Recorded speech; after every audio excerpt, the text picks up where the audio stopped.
I see you, Canadian. Mr. Gripey Gripe.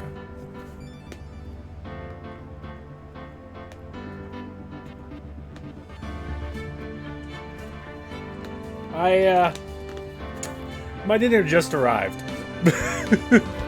So, I have White Castle just sitting here on my lap. Hooray! So I'll be eating White Castle while I'm playing this game. Well,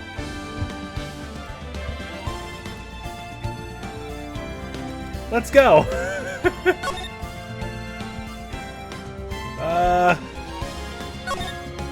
Right here?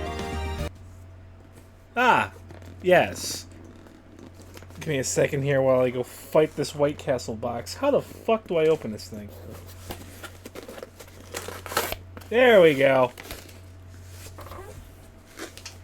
Yummy, yummy, yummy. So now what do we do about her voice? You said nasally, right, Canadian? And if I do the nasal posh? You said nasally last time. Okay.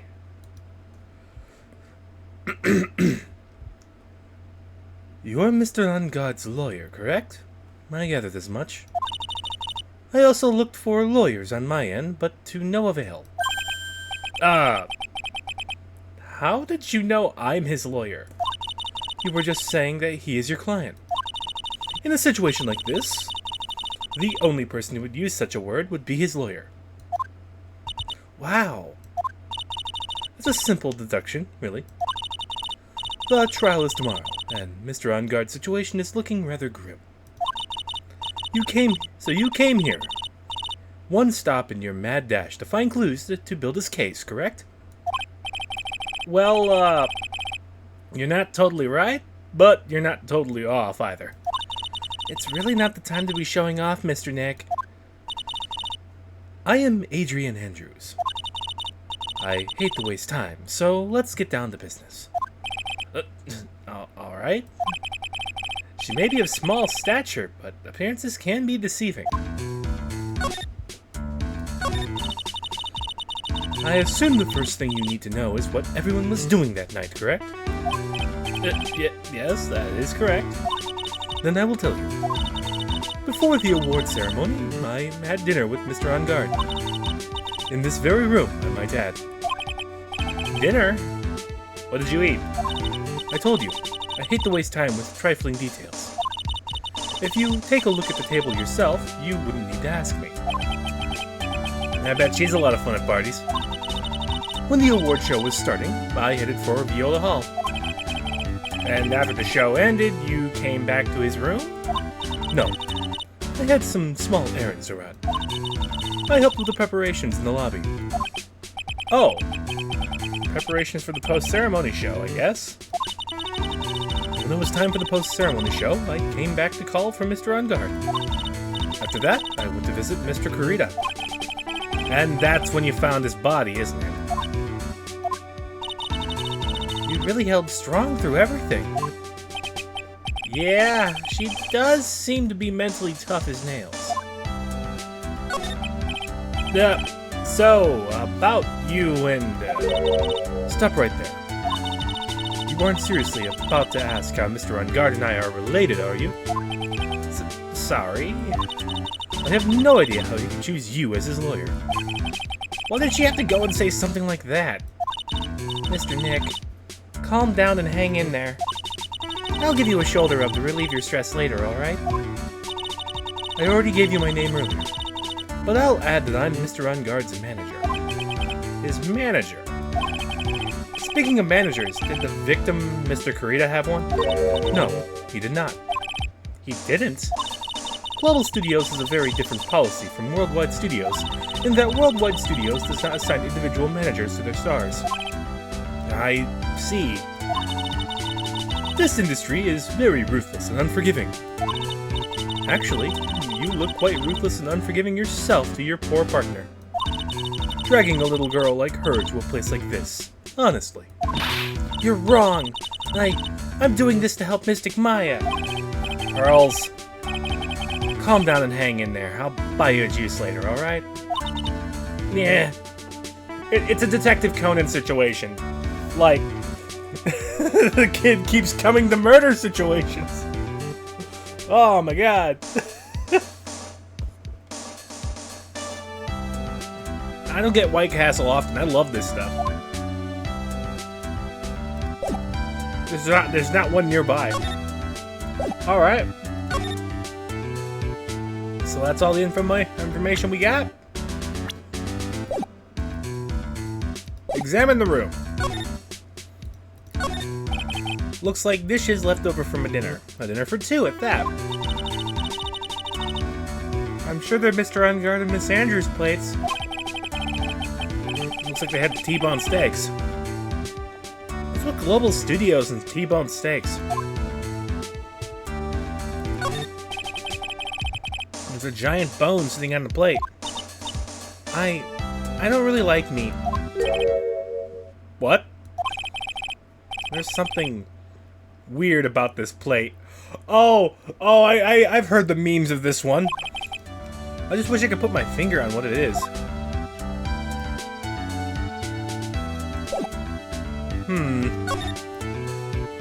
I saw the memes of the plate. And some samurai-looking clothes on the sofa here. I think that jacket-looking thing is called a happy. Happy? Whatever. Whatever it is, I'm sure something like that would make a great souvenir. Maya would absolutely be thrilled.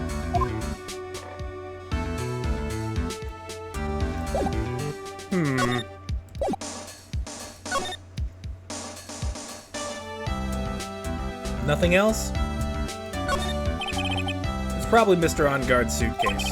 For some reason, for someone who was only going to be here for the award show, this is a lot of stuff.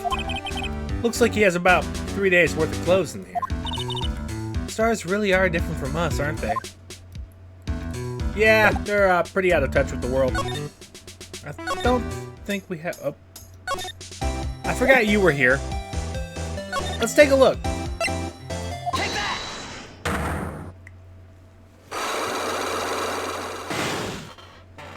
What do we got to get past you? Odds are we don't got anything. Lada, will you please answer my questions? On the night of the murder, why were you loitering around the victim's room? I told you, didn't I? For my scoop.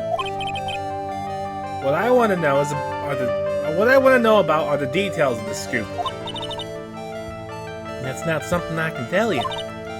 I mean, that there's my bread and butter. All right then.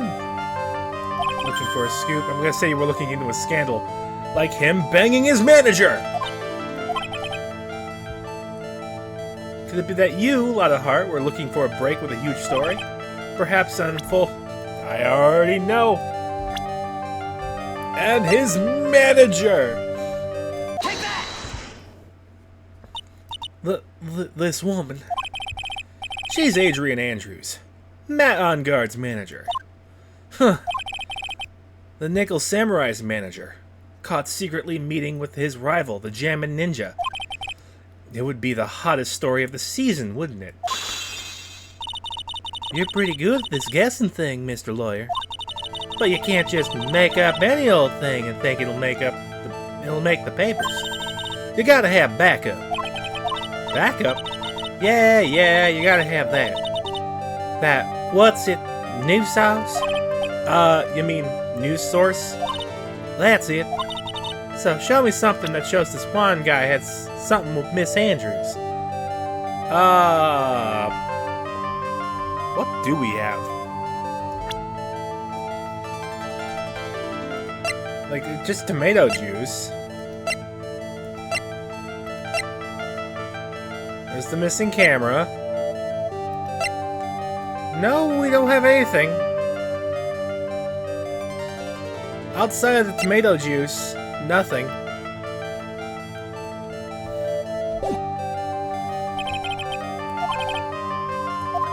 So go back into the room and take a look. I swear I looked through here.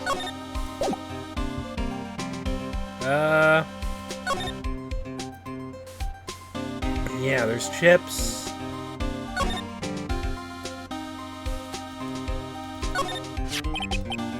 Oh, I missed the guitar case last time.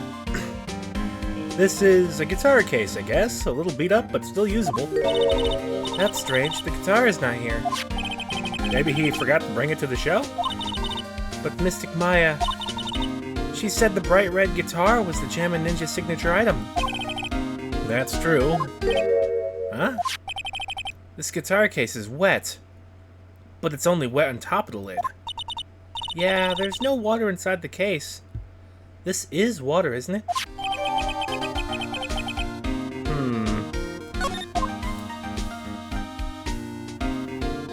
Huh. I like this sad teddy bear back here.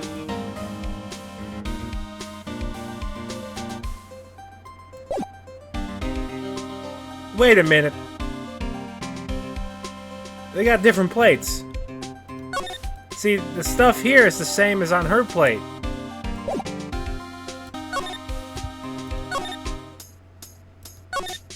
So...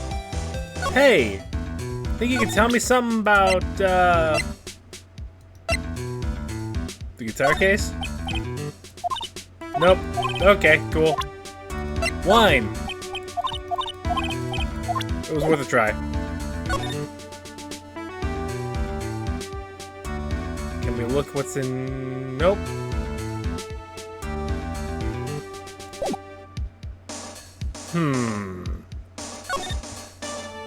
So we need evidence to prove that she was trying to get pictures of the girlfriend.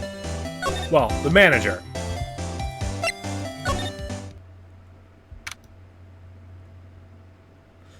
Something's up with the plates here. Oh, Mr. Wright. How are you? Ah, Mr. Powers. Have you been here the entire time? Yeah. People connected to the murder aren't allowed to go home. Let alone leave. So, can you tell me a little more about the Nickel Samurai TV show? Okay. The Nickel Samurai is an action hero program aimed towards kids. It's the sequel to the Steel Samurai. I see. This time, there are 3 samurai brothers. Aluminum Samurai, Tin Samurai, and of course, the Nickel Samurai. It's a love to Y in Neo-Old Tokyo. It's a love Y in... okay. I see. Wait. A love what? A love Y. This girl, Sayo, works at a tea shop, and all 3 guys fall for her at the same time. Fuck it. Sure, I'd watch it. Oh. I guess the Y shape is like the 3 brothers colliding over this one girl. Anyway, Sayo is actually the daughter of the evil Strawberry Clan's leader. Sounds like an unusual situation. Like Romeo and Juliet, times 3. Yeah. Strange thing is, this sort of forbidden love story is really big with the office ladies. Yes, Pearl? What happens next? I want to know. Watch the show, little missy. Miss Sayo. Does Miss Sayo fall in love? She does, doesn't she? Yeah, every Sunday at 8 a.m. I'm going to stop watching Kids Masterpiece Theater starting this week. I can't believe she's really considering it. Sounds great, not gonna lie. So, what's the Jammin' Ninja TV show like? It started from a remake of an old movie, to tell you the truth. The Jammin' Ninja, like the samurai shows, is geared towards kids. It's the story of a ninja who can't scale a wall, but becomes a big pop star anyway. What? It was a really lousy ninja. Absolutely couldn't do any ninja things right at all. But boy, could he sing. With his trusty bright red guitar in hand, he took the ancient world by storm. A ninja. With a bright red guitar. And then, the final fight in front of his beloved Princess Misola. Jammin' versus the Mumirachi 5. Suddenly, our brave hero catches a not-so-jammin' cold night before the Battle 3. Ah, that's too bad for him. Yeah. But this kind of pop music-based love story is something high school girls really like. Yes, Pearl? What happens next? I want to know! The Jammin' Ninja. Will he be able to sing? What about Princess Misola? Every Sunday at 8 a.m. Which show should I watch? I can't believe she's really considering it. So, we got information on both shows. Hey, do you want to tell me something about the guitar case? That guitar case? That was Juan's. I'm guessing you've seen this case before? It's pretty famous by now. It stands out because it holds the bright red guitar. The bright red guitar. The Jammin' Ninja's signature item. But if the guitar is so important, how could he forget it for the awards ceremony? That does seem a little strange. Can we, go talk with Miss Oldbag? Right, you got like 4 locks on you. Oh, I can't go back and talk with dude, so... There's something here. Hey, you want to tell me something about, Adrian over here? Hey, that's Miss Andrews. She's Matt's manager. Actually, I was interested in her for a little bit. Just a little. Huh. So, Mr. Powers likes this type of woman. I mean, who doesn't? It's the glasses, the blonde. What do you know about Miss Andrews? Well, see, here's the thing. I don't really know her, you know? There's sort of a small rumor going around her right about now. A rumor? If you're interested, I'd be glad to share what I know. He's so happy. He looks like a lion that just found his next meal. Yeah, tell me. Fucking tell me. Would you mind telling me about this gossip? Ah, so you are interested in it. I figured you would be. Yeah? I have such a weakness for celebrity gossip, too. Oh, really? You too, huh? Yeah, so take a look at this. Looks like a tabloid Miss Oldbag would read. Alright, let's see here. Jammin' Midnight Rendezvous? To the mysterious yet beautiful manager, to the stars, Miss A.A. You see now, don't you? What? You can stop pretending to be in the dark, Mr. Wright. Juan Carita doesn't have a manager of his own. Which means if we're talking about a certain manager with the initials A.A. Adrian Andrews. Yes, exactly. This is big news. But it seems kind of odd. That woman, Miss Andrews, together with the biggest rival of her clients? Ugh. It's that wonderful thing that can only happen between 2 people. Mr. Powers looks so happy. Pearls is just following along, not having any idea as to why she's smiling. Well, like the saying goes, one man's garbage is another man's treasure. Aha, I have what I need! You! Hey! Tell me the information I need! Oh, I have to break both locks again. Okay, well, we know the answer. Yeah.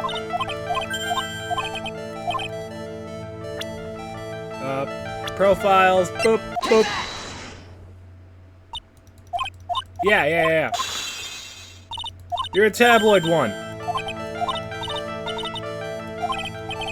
Yeah, your source, another tabloid.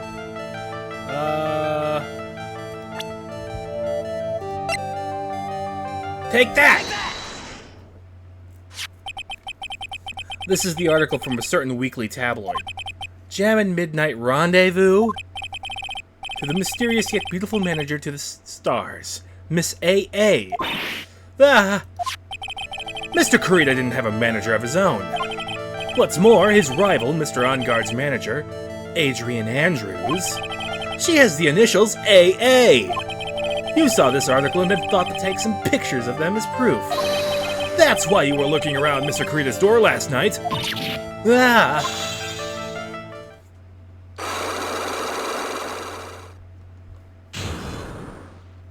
Aha! No fuck-ups. So far, so good. You were looking into Mr. Kurita and Miss Andrews' affair, weren't you? You got it. I was gonna catch myself a scoop by catching them in a secret meeting. But there's already an article about it in one of the weekly tabloid magazines. That's no longer breaking news. What you say? Her initials are AA. What kind of vague thing is that? There ain't no proof of nothing. People are gonna want to see real proof. Well, at least I do. That's what I was doing, getting photos. Oh. I'm gonna whip up the reader's interest with some gossip and a little misleading. And then spice it up a little and have myself an exclusive story. Wow, Lotta. Nice journalistic integrity you've got there. I already finished writing up my spicy article, you know. But the paper I wrote it on, my note to myself, it's gone. Your note to yourself? It was inside the case of my $1,600 camera. They done run off together. I came here for my big story. Didn't come here to have my treasure disappear on me. Yeah, I understand. It's enough to make a gal go bonkers, I tell you. What's with people now, anyway? I never thought I'd see the day someone would done steal something from me. You really want that note back, huh? I've got no idea why, though. The story on that, though, is probably a bold-faced lie. Alright, so I got the information out of you.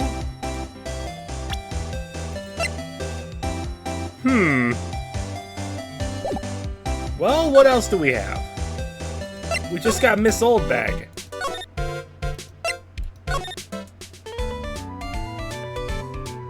And what do you need?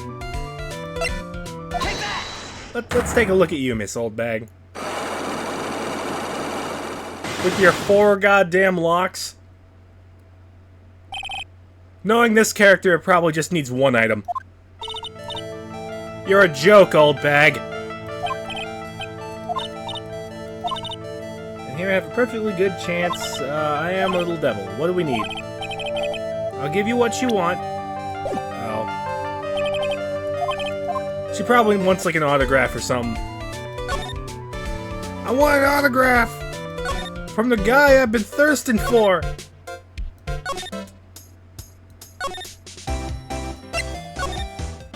Hey, one of them. Hey, have you seen this thing? Well, you know about, nope. Alright.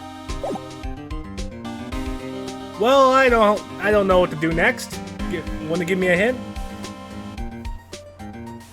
He probably has a, like, autograph lying around somewhere.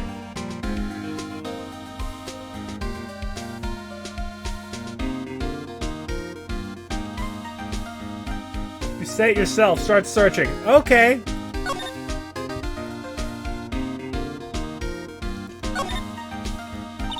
Wow, there are a lot of bears. Alarm clock ones, collector's edition, stuffed teddies, plastic models. It's pretty overwhelming. Is there a kind of bear he doesn't have? There's even a few in the trash can. Yeah, I get the feeling maybe the guy didn't really like bears. Poor teddies. It's hard to be a bear with all these problems. I don't think I want to bear with the trauma the last case caused me. What's wrong, Mr. Nick? I wasn't expecting to crack out the clown, but we have the clown.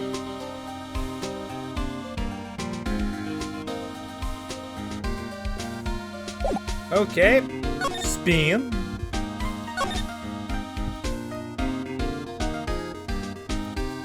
TV. Yeah, that back room, I don't believe. And nothing else in here. Alright.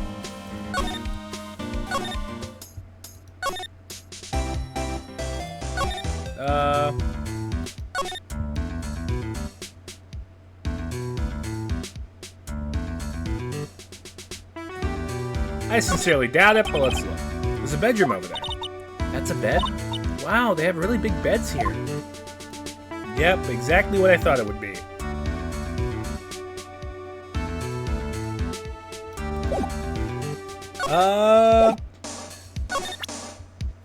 Hey, you got more information on our buddy Juan over here? Did you know the victim, Mr. Kurita? Yes, I knew him. The world is such a small place, after all. Did you know about his rivalry with the Nickel Samurai? Honestly, they were like children when it came to that. Time and time again, those two competed with each other over the most trivial things. If either one of them wasn't so stubborn, then maybe no one would even have needed to die. I've got a hunch that this woman knows more than she's letting on.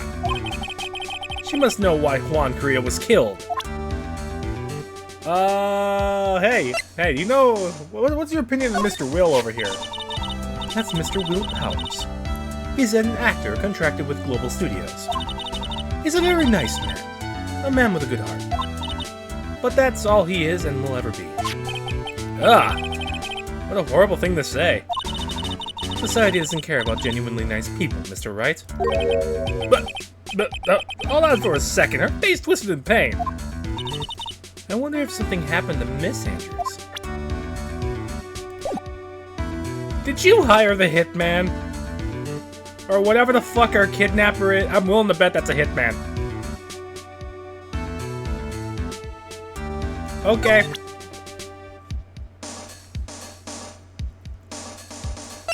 So, have you seen a camera laying around?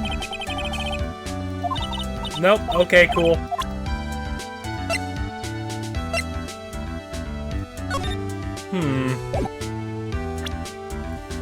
Hey, I think I can get an autograph on this. Alright. It was worth a look. Hey, know anything about this article? It was worth a try. It said you were banging the other guy. I would like to have a hint, yes. Give me a general location. Ask Gumshoe.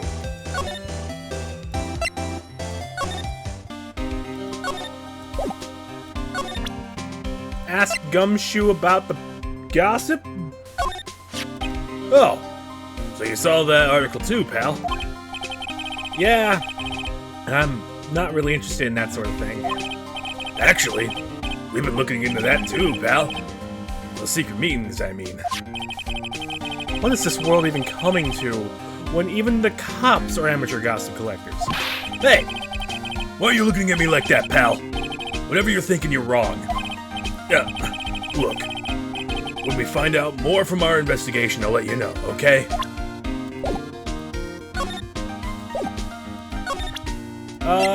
Something about the guitar case over here, bud? What can you tell me about this guitar case? Oh, that. This is just what I heard, pal, but that's the Jammin' Ninja's signature item. Yes, I've been told that like 15 times already. The guitar case. No, not that. What do you take me as? I mean, the guitar inside, of course. But the guitar is missing.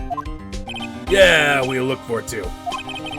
It's not normal for a person to forget to bring their most important famous item into an award show. It's starting to sound like that red guitar is related to this case after all. What about the, this? So, about this wine glass. Ah, so you noticed it, pal. The whole crime scene was a mess, but this glass was the only thing that was untouched. You noticed that too, Detective Gumshoe? No, actually, Miss Von Karma noticed it first. Really? Really? Really, bud? Yeah, Pearl's noticed it before me too. Hey, wait a minute. So does that mean Miss Von Karma's here at the hotel? Yeah, she's around. Man, you're gonna be in so much trouble, pal. Especially if she catches you in here. Well, you can bet the instant I see her, I'll be running the 1,000-meter dash. Uh-oh. Uh-oh. Uh-oh. Fucking run! Dive out the window! Go! What's that beeping noise, Mr. Nick?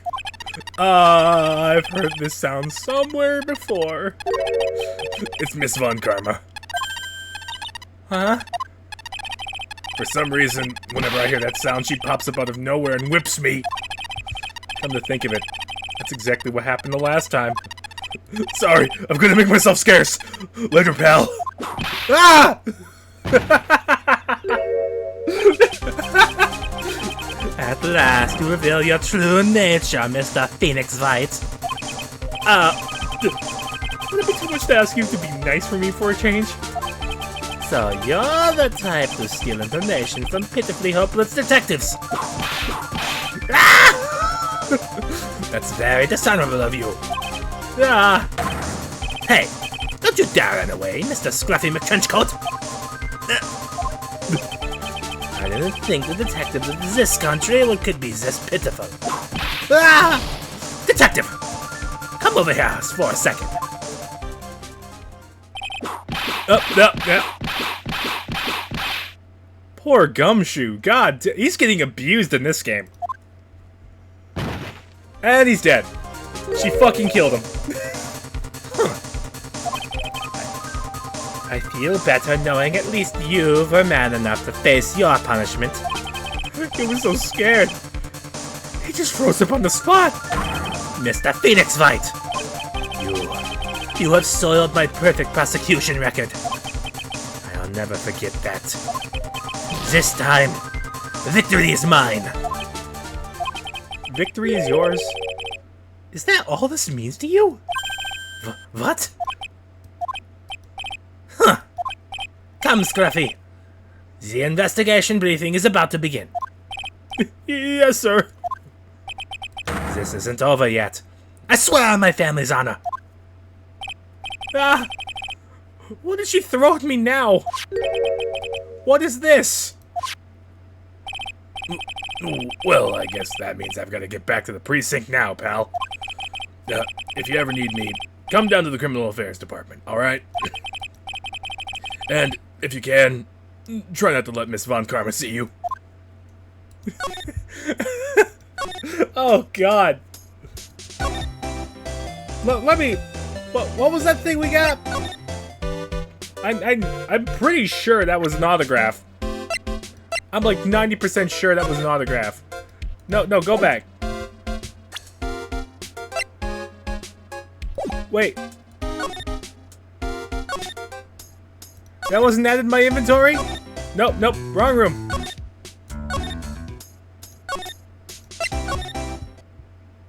Ah, here it is. Mr. Nick, what's this piece of paper? It's called an autograph. To my dearest Wendy. Let me just finish my fucking White Castle here. This stuff's really good. Autograph? The paper's got Mr. Kurita's name written on it, so it's his autograph. I can't read it at all. To be honest, I've never seen writing that looks like this. It's a special way of writing called cursive. Look here. See how it says to my dearest Wendy in more normal letters down here? This sloppy, unreadable writing. It's crazy and cruel to give this to someone. I get the feeling that this would translate into katakana or hiragana over across the sea. Hold on. Wendy, I've heard that name somewhere before. Well, I know what I need to give to Wendy.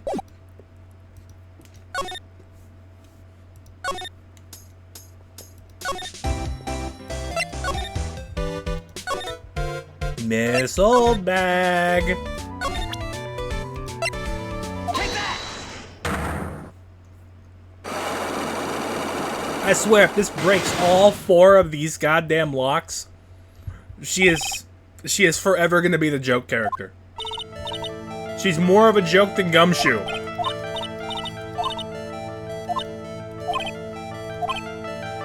I'll give you what you want. Here you go.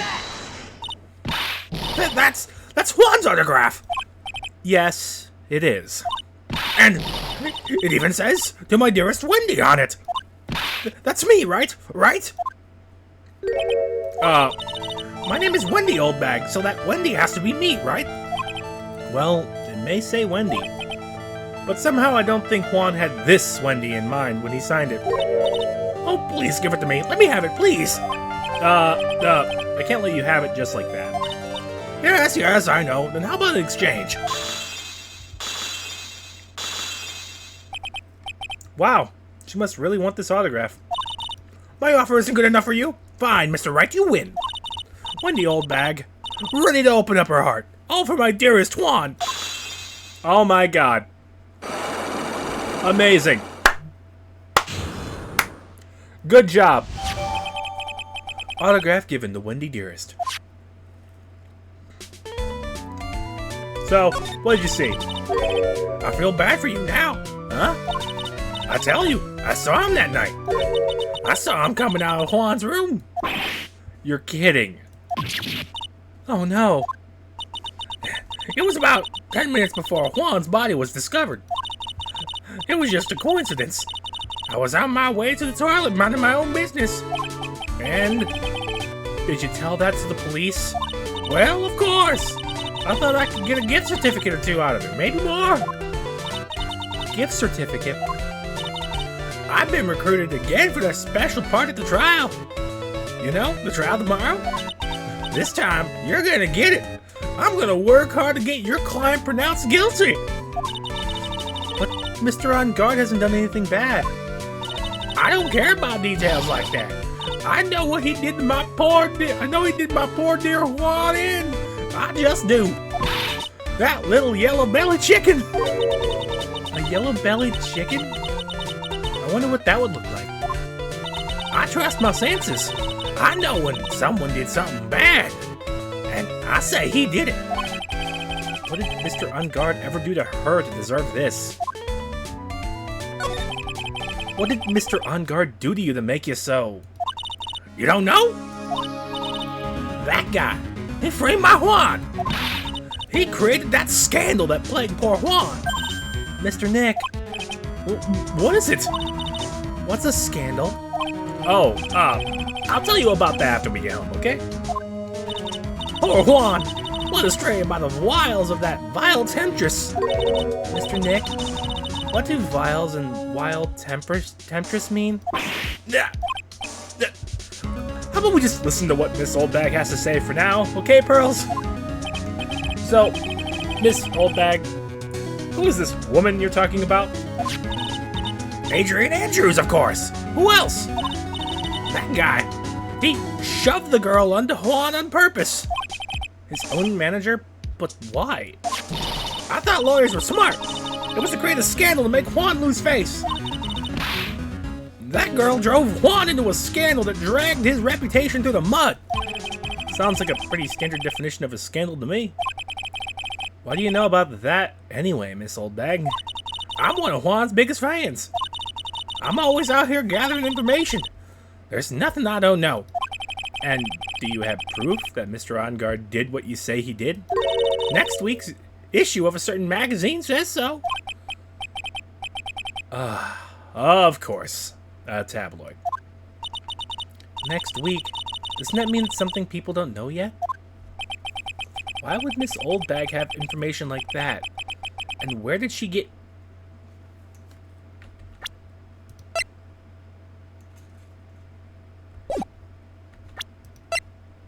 This bitch has the goddamn camera.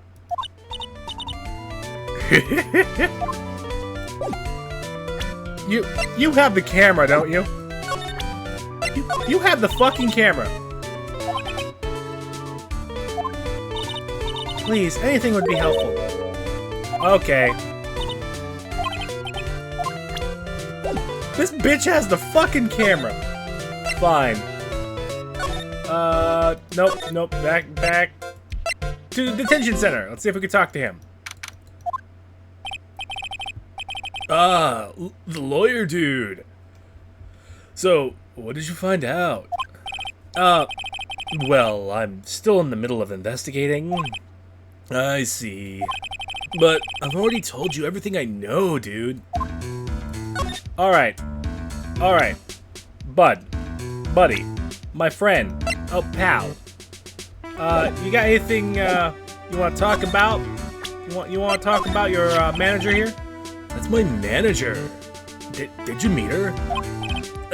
Yeah. What do you think? Strong woman, right? And she takes good care of me. You're such a mama's boy. I mean, what's wrong with that, really? Okay. Can you tell me about your activities last night? After I got the award, I took a break and went back to my room. I had that post-ceremony stage show to do, so I was in my nickel samurai costume. And you were alone the entire time.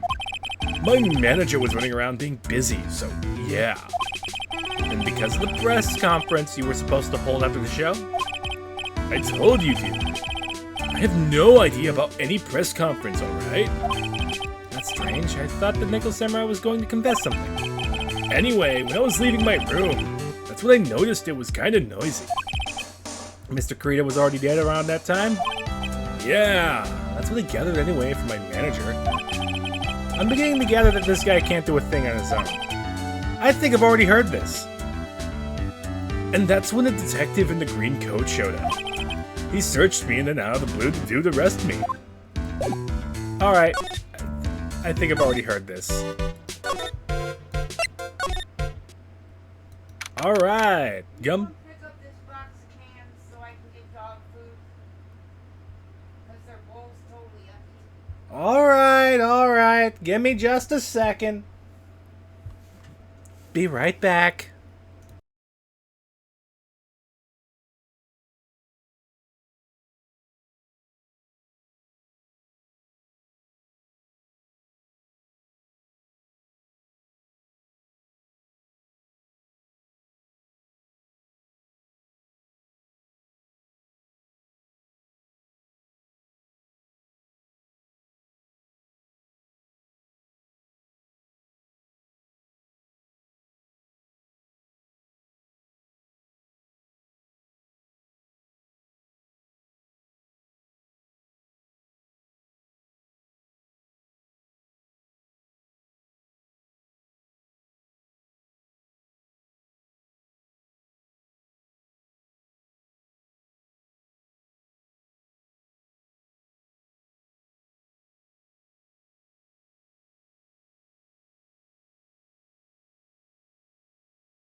Yeah, I had to go pick something up.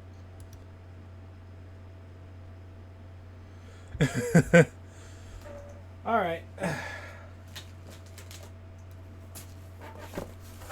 Sorry about that. Think you took a break at the perfect time. What happened?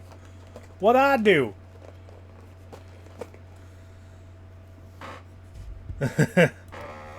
Gumshoe, help out! Detective Gumshoe said they had an investigation briefing. Yeah. Oh, he's back. Hey, so you came, pal? Why the blunt greeting? Because there's nothing to be friendly or happy about. What do you mean by that? Well, things look perfect this time around. The evidence and testimony are airtight. But we can't just roll over and die. We have to stay positive. So, what's going on? So, what do you mean the evidence is airtight? I can't give you all the details, pal, but there's two big pieces. Two? And both of them are in this photo. Okay. The first is the button missing from the victim's chest. That's the button that you found during your body search of Mr. On Guard. Yep. I found it in the folds of the Nickel Samurai special pants. Huh. And the second one is... The knife in his chest, pal. The fingerprints on the knife in his chest, to be exact. Fingerprints? Whose are they? Mr. On Guard's. You didn't even have to ask me, little missy. It's obvious they're Matt On Guard's. Tomorrow's trial. Talk about being stuck between a rock and a hard place. So, what about this airtight testimony? It's that old security lady, Miss Oldbag. I thought so. What do you mean you thought so? Did she tell you something, pal? Well... and I even told her not to open that mouth of hers and blab to anyone. Her blab knob is stuck at 10, and there's no turning it down, trust me. Yeah, well, this old bag saw it all, pal. She saw Mr. On Guard come out of the victim's room around the estimated time of death. No way! Fuck. This is gonna be a tricky one. But I get the feeling it's gonna be... I don't even got the picture in here. Okay, I got the picture here. So, they probably saw the killer in the costume. But Mr. On Guard says he was wearing a costume. But we have a hitman here. Something's going on here. So, there's really nothing about the wine glass here?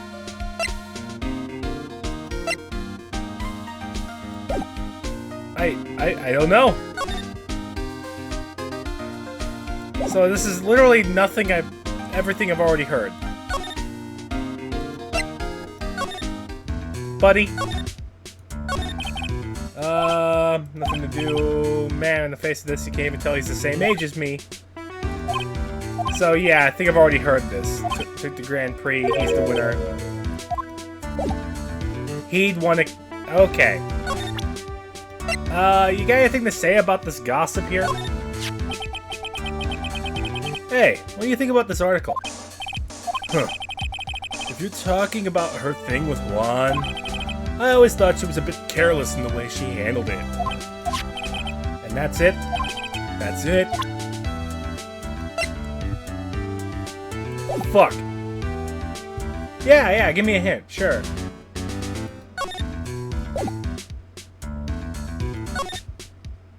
Does it have to do with...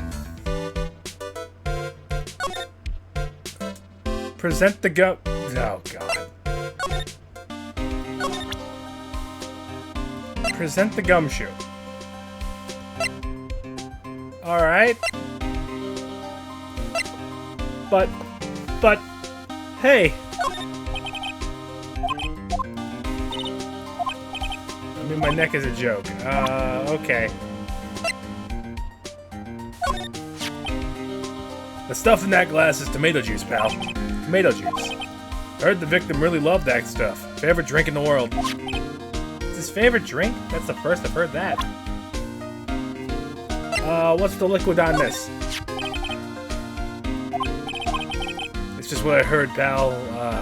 Signature item. The guitar is in his room. Yeah, it's missing. Any more info on this? Oh. A woman committed suicide. Suicide? Her name was Celeste Impax. And she was Juan Carita's manager. The victim's manager? But that's not all, pal. Miss Impax was Miss Adrian Andrews' mentor. She taught Miss Andrews everything she knew about the business from square one. Her mentor? A woman who was both Mr. Carita's manager and Miss Andrews' mentor. Could her suicide have something to do with this case? Yes! Yes! You wanna know more about her, pal? Yes! Give info.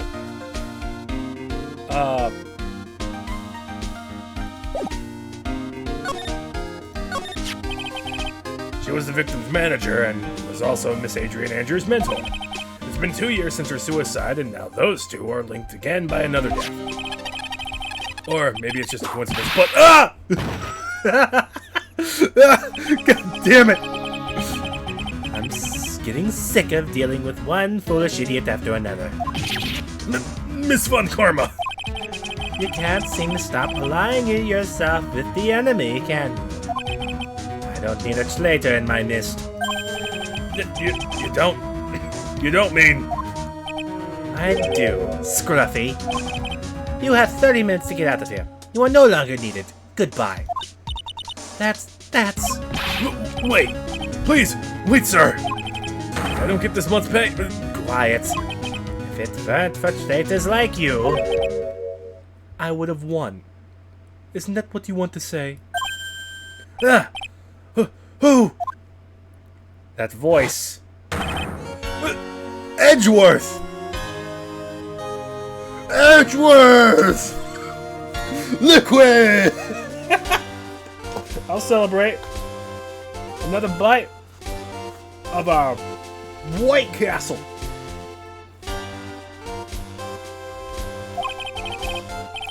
It's been a long time, right?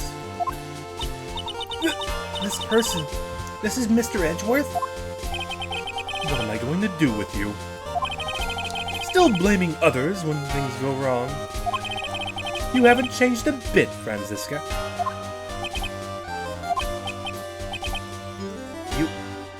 You...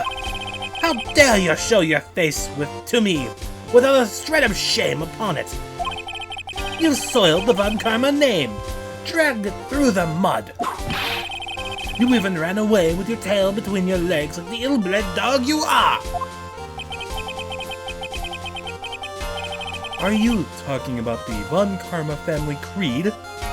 To be perfect in every way. Then let's hear it, Francesca. How are things going? I hear you are having a rough time maintaining perfection in this country. You seem to be getting crushed under the weight of it all. That's why I came back. Keep your assumptions to yourself. I haven't given in yet. I won't lose. This case is mine. I'll never hand it over to you. Never. Mr. Phoenix Wright. I will see you tomorrow in court. It will be a clinical lesson in the nursing of total victory. Still the same wild mare she always was. So, how you doing, bud? I thought you, the prosecutor Miles Edgeworth, had gone and died. Mr. Nick. I never wanted to see you again. I think that's enough of a warm welcome for someone you haven't seen in a year. Are you going to ruin tomorrow's trial? You heard her, right? That wild mare hasn't given in yet, it seems. So, no. I don't think I'll be making an appearance. Your hatred for me is quite unhealthy, not to mention one-sided. But I will say one thing. You can't win on your own at the trial tomorrow. What is that supposed to mean? I have something definitive that you lack. And working together is the definition of teamwork. It's the power to find the truth. The truth, in order to understand this case, you have to understand a certain truth. Well, if you ever feel the need for my assistance, it is available to you. I'm not in charge of this case, so I can be a bit more generous with information. Just what is going on inside of his head? A lot of things may have happened. However, Manfred von Karma was still my mentor. And with a perfect win record is proof of a von Karma. 1 year ago, you could not establish guilt in a few cases. Are those losses the reason you suddenly disappeared from the prosecutor's office? Did you leave because you had lost your perfect win record? To think your motivation for prosecuting trials was so selfish. It's been better for everyone if you never... it'd have been better for everyone if you never came back from the dead, Edgeworth. I see. Then, let me ask you something. Why do you stand in the courtroom? What is your reason? Well, with Franziska, she almost always says, "I will defeat you this time," the instant she sees me. But the courtroom is not a personal battlefield for prosecutors and lawyers. I stand in the courtroom to defend my client. To save their lives. To save your client, you say? Those who only think of their own ego-driven goals, those kinds of prosecutors are reprehensible to me. Even if you're a prodigy, or someone like you, Edgeworth. It looks like there is still a lot you have yet to learn. A lot I have yet to learn. Me. Well, that's enough for now. The time when you will see... The time when you will see is coming soon enough. Alright. So I guess we go back to the detention center and say hey? Nope. Okay, cool. You. What do? Me. I am a lawyer.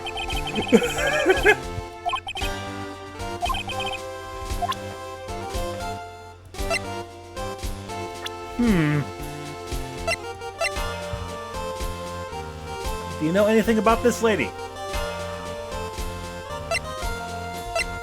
Sure. This woman is another key to solving this case. Do you really think so? She was Adrian Andrews' mentor a long time ago. But she was suddenly called away by a different show and became Juan Corrida's manager. And then, a few months later, Celeste Impax died. But her death was ruled a suicide, right? Yes. But there is still one riddle we've yet to solve. A riddle? Her suicide note. It went missing. No one could find it. A suicide note that just vanished, huh?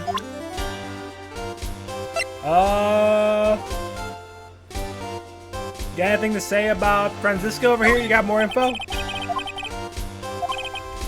Alright, so just present stuff that'll help. Alright. Adrian Andrews. She holds a large secret within herself. A secret? You can't help but feel that this whole case revolves around her. Alright.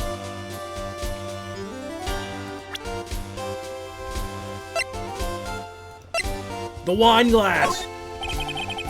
Alright. Fair enough. So only about people, eh?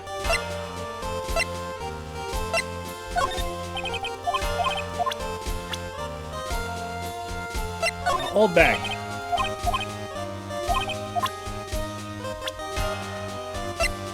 Here. Okay, fine. You don't want to talk about that? The lost camera. What do you want me to present to you, bud?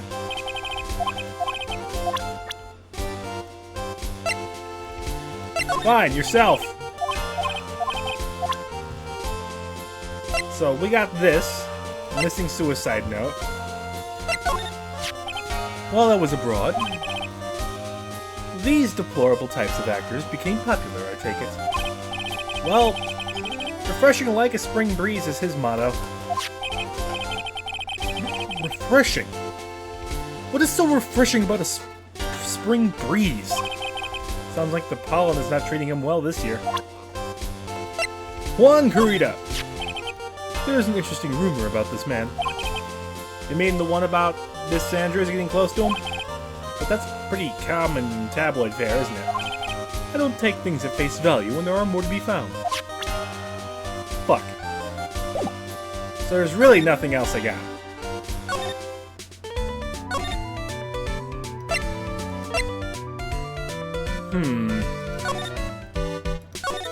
We're gonna go look back at the plates. See if it'll even let me. Oh, shit! Okay, this was really where I had to go. Looks like Miss Andrews isn't here. That's not good. I still have a few questions I want to ask her. And she has that psyche lock on her heart, right? Well, we don't have much of a choice. I guess we'll have to come back later. Psyche lock? I didn't see a psyche lock. Uh-oh. I'm sure we'll be fine.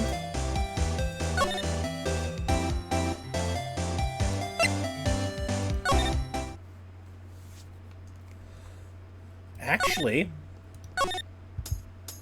let's present... Hey! You're probably not going to be too much help, but maybe you've got something on Celeste over here. Nope. Okay, cool. Oh, I figured maybe he'd have info.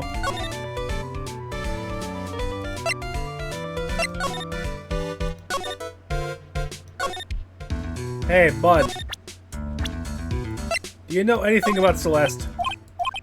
Oh. What's wrong? How much do you know? What do you mean, how much? Mr. Lawyer, I may be your client, but I hope you will keep yourself out of my personal life. Oh! No, I would never. Now, if you'll excuse me, I have a lunch appointment I have to keep. You're in detention! Who in the world are you going to eat with? The security guard? Mr. Nick, this Celeste Impacts lady. Somehow I get the feeling she is a very important person in all of this. He just fucking bailed. He bailed as fast as possible. That's terrifying. So, what next? Canadian, please. Assist.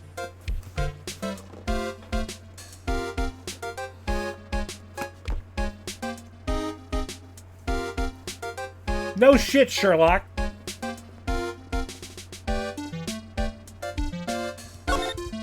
Fine.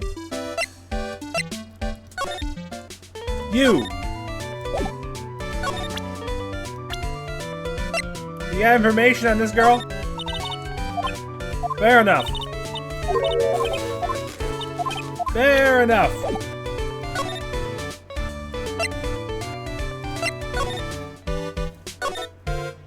Nothing there. You. You're a tabloid person.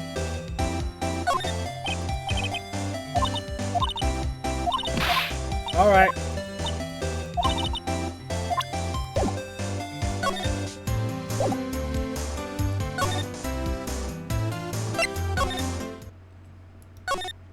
Nope, nothing in there, nothing in there.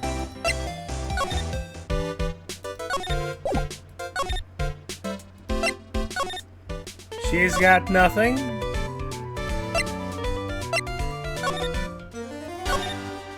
Oh, fuck.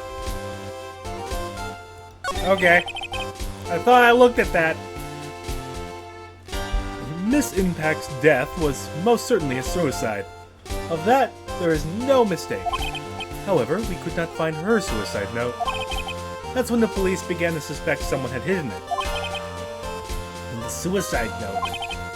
But how do you know Miss Impax even had written such a note? There was no solid evidence. However, we did find traces of ink on her right index finger, which makes the likelihood of a suicide note very high. But who would hide such a thing? The police think it was Mr. Juan Corrida himself. The victim?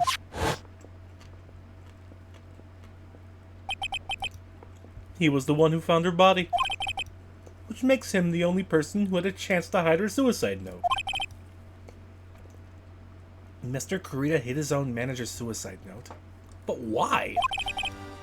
As long as her note is missing, any speculation beyond this is meaningless. For now, I think you should look this over. This is the suicide report. Part 1, anyway. Part 1? Alright.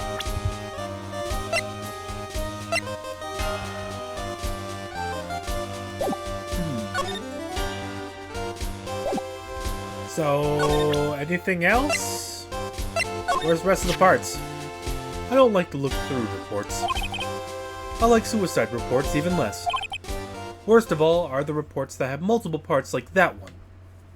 That has 2. 2 parts. What you just handed me is the first part of that report. Here is the second part. The second part of the report is about an attempted suicide. The attempter's name is... It's Adrian Andrews! But Miss Andrews... what did she do? She tried to kill herself? She doesn't seem like the kind of person to try to kill herself, though. You think she's a strong career woman? That's just what she wants you to think. Adrian Andrews. She has a certain secret she's always trying to hide. A secret? Her dependent nature. That's what she's really like on the inside. Miss Andrews, dependent? Talk about the exact opposite of what that woman is. So we have 2 parts. Why did you leave me 2 parts?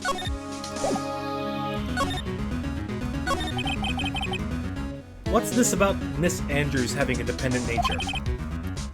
Adrian Andrews' attempted suicide was a few days after the death of Celeste Impax. And why did Adrian Andrews think about committing suicide? Because she apparently had lost her will to live. Lost her will? But why would she? Her pillar of strength, her mentor Celeste Impax, was gone forever. That's why. Why would that? Is this what they call following someone to the grave? After her attempted suicide, Adrian Andrews started attending counseling sessions. She is someone who needs a person in whom she can trust absolutely. And once she finds that person, she'll do anything she can to keep them near. Without such an anchor in her life, her crippling anxiety stifles her ability to live. And that's the nature of her dependency on others. When Celeste Impax suddenly committed suicide, the world before her turned pitch dark. That's according to Adrian Andrews herself. Then that means her super confident attitude. It's all a facade. She's only copying her mentor's behavior to hold herself together. How terrible!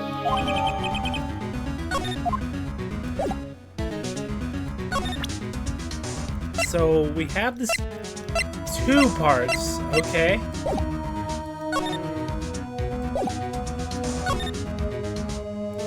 Hey, you wanna talk? Nope, okay, cool.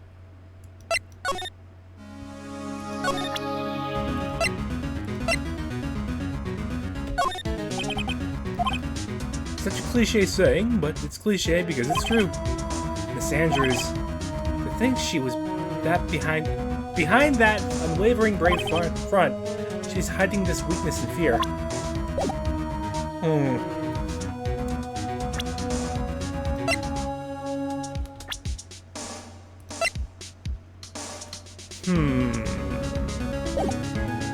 Well, I think I've got all the information I can out of you. Let's just look at this weird abomination that I've been seeing. Aw, it's kind of cute. Mr. Nick, what's the stuffed animal's name? That's the blue badger. It's my idea. I made it. It's this precinct's mascot, you know. I'll get him aside the mascot of every police station if it's the last thing I do. Okay, cool. So I think I got everything I can out of you, Edgeworth. I don't know what else I can do. So, back in the motel, I guess. Hey. Guys. Do you know about her suicide attempt? Fair enough.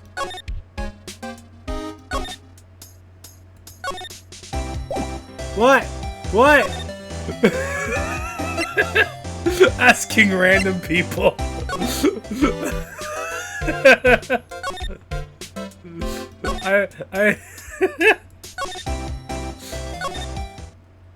Oh, here we go. Oh, Miss Andrews is here. Okay, time to confront you about this. But it looks like she's talking with someone. Time to confront her about this. That's Franziska von Karma. Oh no. Fucking run. What are you doing here? Showing everybody your friend's suicide report. Well, you see, I'm his lawyer, so... You've got some nerve following me around. Following you? That's you, Miss Von Karma. You're the one doing the following. Pearls. You're always following after that Mr. Detective with the little beard. Me? Following after Scruffy? Don't make me laugh. Let me show you something interesting, little girl. What is that? An electromagnetic receiver. I put an tracking device in that detective. And with this, I know that fool's every move. So that noise we heard was this receiver. I feel really sorry for the poor Detective Gumshoe now. Now then, let's stop wasting time. Adrian Andrews! Yes? Think hard about what we just discussed. Understood? Alright. What were those two talking about? Miss Andrews. She seems a little dazed, doesn't she? So, you good? Do you have any ideas as to why Mr. Kurita was murdered? Why would you ask me about such a thing? I'm just doing my job. So, do you have any ideas? Oh, he does. And I probably have all the information. Oh, God. Miss Andrews?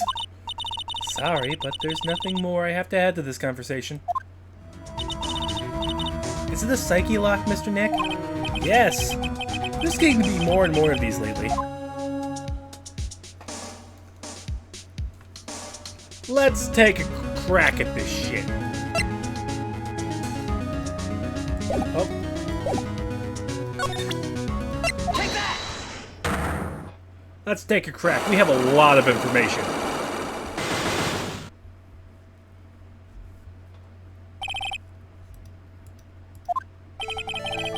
Why was Mr. Juan Kurita murdered? If you ask me, I think you know the reason he was killed. Why are you hiding things? Don't you realize you're putting Mr. On Guard's life in danger by your actions? Why do you ask questions for which I have no answers? The truth is, I was not that close to Mr. Kurita. You are not that close. That's right. I've never been good at being intimate with another person. You are not good at being intimate with another person? Somehow, I highly doubt that. You were intimate with Celeste! I'm very bad at connecting with people. They're so depressing for the most part. I especially dislike people-minded. Aww. Okay. You say all you like, but you still don't have any proof.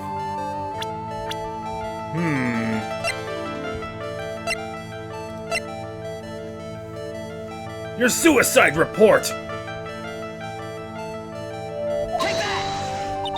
Nope, okay. You were so close! I swear, that's it! That's gotta be it. Shock from that. That would be like, why the fuck do you have this?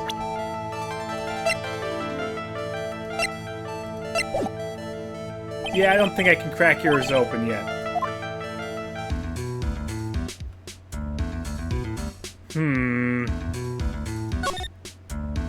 I'm only gonna waste it twice. I don't know where else to go. Unless I already have everything, Canadian. Sure. Sure. Another hint would be wonderful.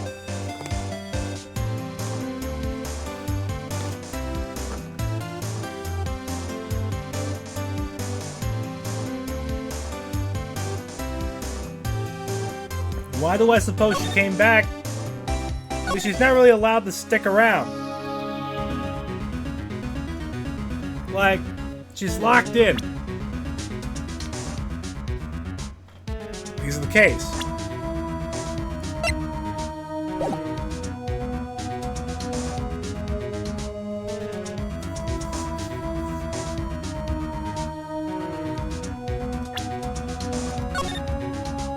Just gonna...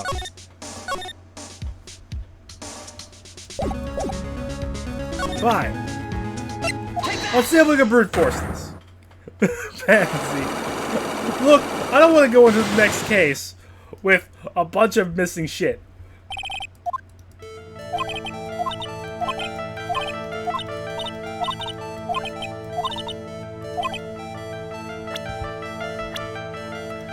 You went back to on guard's room.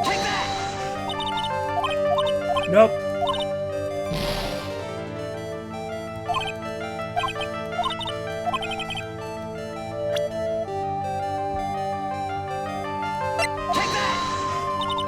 Nope.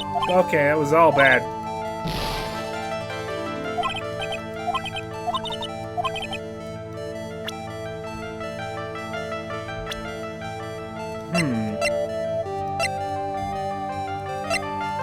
Fine, it's gotta be this. Yeah, okay. You and Mr. Kurita had an intimate relationship, did you not? A silly third-rate tabloid article. I wasn't really gonna believe the tabloid article, to be honest here. If you even had half your wits about you, I wouldn't believe such rubbish. Well, it seems quite a few people have already bought into this story. As to be expected in a world filled with crooks and liars. Note to self, stay on our good side.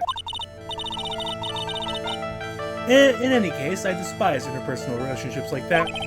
I see. However, what if there was a need for you to get close to someone? Me? I need to get close to Mr. Kurita? As if there was ever such a need. For this person's sake. Celeste impacts. Celeste impacts your mentor. How did you know about Celeste? Miss Impacts. She committed suicide, didn't she? But it looks like no one knows why. Right before her death, she was Juan Kurita's manager. So I believe you got close to Mr. Kurita so you could find out more about her suicide. You have a great imagination. You may have a future yet as a slimy nutcracker for a putrid third-rate tabloid. Miss Andrews. There was no mystery surrounding her death. None. It would be pointless for me to force myself into a relationship for nothing. Is that really true? Was there really no mystery at all? I don't believe you were completely at ease with the way her suicide was solved. well, the missing suicide note. Take that! Miss Impact's suicide note was never found, was it? It looks like the police were under suspicion that someone had hidden it. Like, maybe, the person who discovered her body, Mr. Kurita. Juan? And, Miss Andrews, I believe you thought the same thing. That's why you became intimate with Mr. Kurita. I've sat by quietly and listened to your insulting ramblings long enough. It's true that Celeste was my mentor. However, allow me to say this again. It had nothing to do with me. I didn't even know that her suicide note was never found. I'm a person who doesn't care about what goes on in the lives of others. That's the impression you like to give. However, I don't think that's who you really are. I have evidence that says otherwise. Yeah! Miss Andrews, you nearly went through with it too, didn't you? Went through with what? Ending your life. Miss Andrews, you look and act like a very strong woman who has it all together. You don't ask for anyone's help, relying only on yourself. Yes, I've been very independent ever since I can remember. However, that is all just a lie, a facade. You've always searched out people who you can depend on. You were dependent on Miss Impacts, weren't you? Which is why, when she passed away, you lost everything you had. Stop!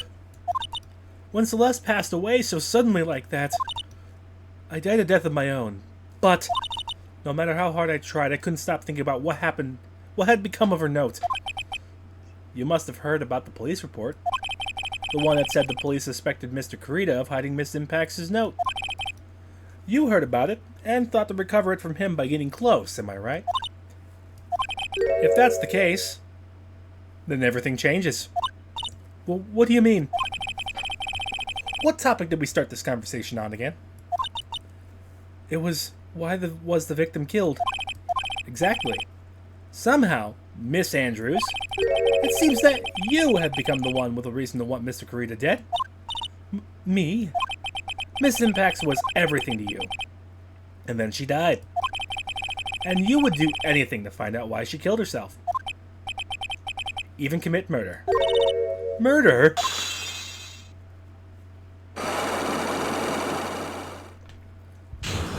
Aha! Hell yeah, I have the power of God. It's true. I am a woman who can only live in insecurity. I'm physically small, and I don't really have a lot of self-confidence. I've pushed against all of that, though. I've tried to live strongly. I've never wanted anyone to find out the truth. Miss Andrews. There's one thing. It's the one thing I've wanted to take with me to the grave. It was my secret. Mine and mine alone. I'm sorry. You probably think I'm a worthless human being right now, don't you? Please, Miss Andrews. All I want to know is the truth. After Celeste passed away, I heard that someone had hidden her suicide note. And that someone was Juan Kurita. Celeste. And without her, I became scared. Everyone seemed like they were out to get me. So, you got close to Mr. Kurita to recover her suicide note, correct? Looks like that tabloid reported the truth after all. Ironic, isn't it? Well, like they say, where there's smoke, there's fire. And if they purposefully add fuel to the fire, they keep the celebrity world burning.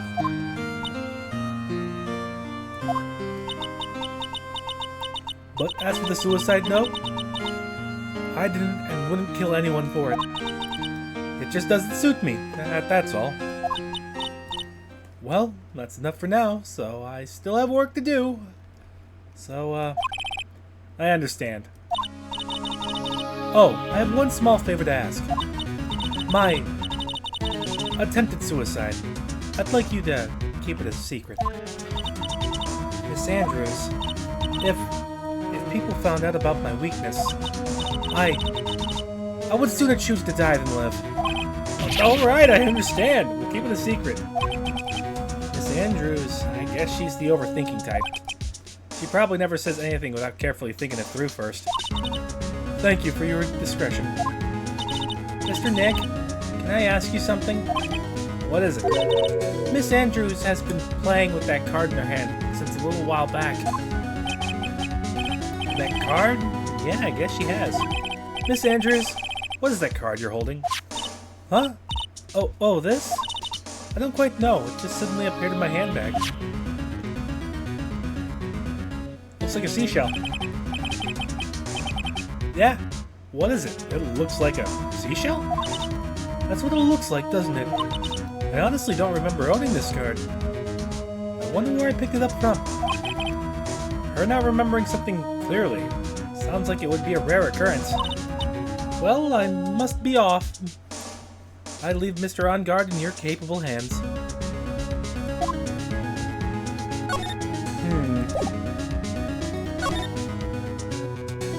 Damn it.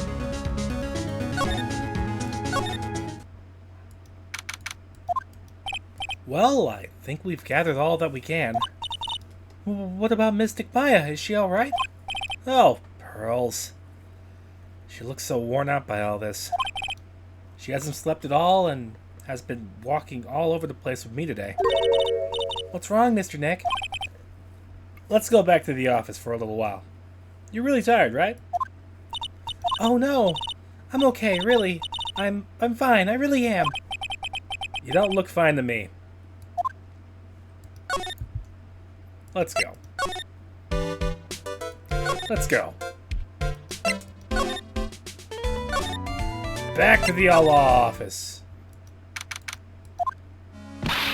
So, what now? Well, we did find one thing out for sure. Miss Andrews has a motive. You mean Miss Impax's suicide note? That's right. She was also the one to discover the victim's body. Clever.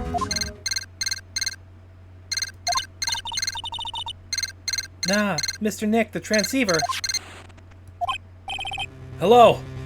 Wright and Co. Law Offices. Mr. Attorney. You're not answering a phone. Maya. Where's Maya? As I promised. I have not gone within a few feet of her this time. This whole time. Oh. Which is why, I suppose, she is absolutely famished. What? So I suggest you win a quick acquittal, my friend. At any cost.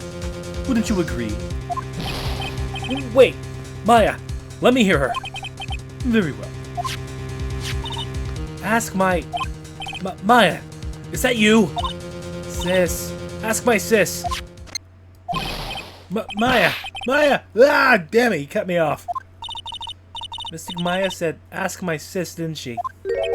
Sis. What does she mean by that? Come on, Phoenix. You're a hopeless one. No, sorry. Ah! Holy! I swear, officers! She was 8 a second ago! God damn! just that whole thing. That whole, like... How does that even work, really? I have a message from Maya, so come, ask me anything you want about her. How's Maya? She's safe, for now. That kidnapper is one to keep his word, it seems. I'm glad to hear she's safe, but Mia, how did you know? As soon as she was locked up, Maya called for me. I read the note she left. Then I gathered as much information about her surroundings as I could. I didn't know you could use spirit channeling like that. Pretty smart of her. The kidnapper. What's he like? I don't know. Apparently, Maya went to answer a phone call at the hotel and was drugged there. And she didn't see the face of her attacker. Maya is locked up in a very dark place right now. I'll tell you everything I heard when I was with her. When you were with her.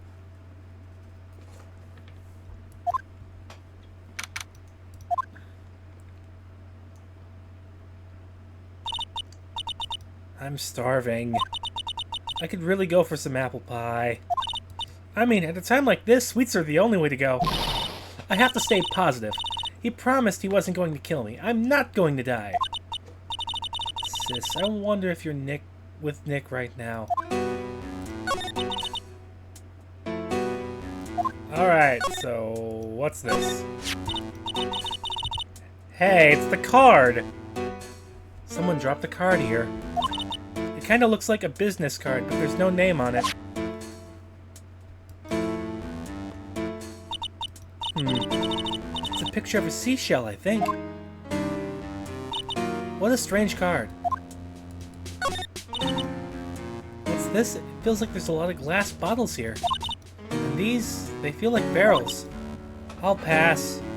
Too bad I'm really hungry and I'm not really thirsty. There's all sorts of things piled up here, but it's too dark to see. Drat, it's locked. But the store's lock seems easy enough to open. On TV, the hero always uses a plastic card or a stiff piece of cardboard. Then click, they magically open the door. I wonder if there's a card like that around here I can use. Ah, that's it, the shell card. If I use this, maybe I can get the door open. This might be my key out of here. I had a feeling this card might be useful. I'm such a genius. Alright. Now if you'll excuse me, Mr. Kidnapper. I did it! Okay. Now I'm getting the heck out of here. I shouldn't keep Nick waiting or worried. To be continued. Welcome to White Castle.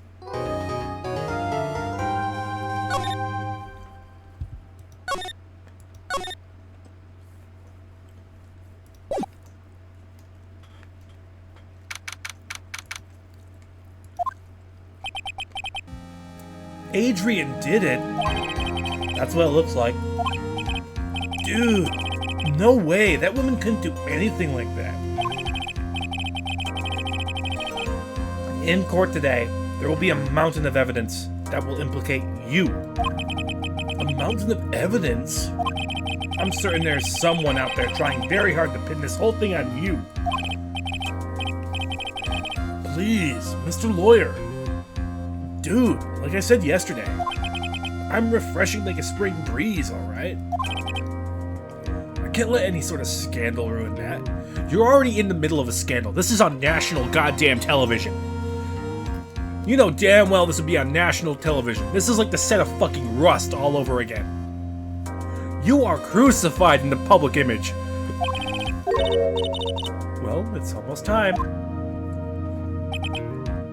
Yeah.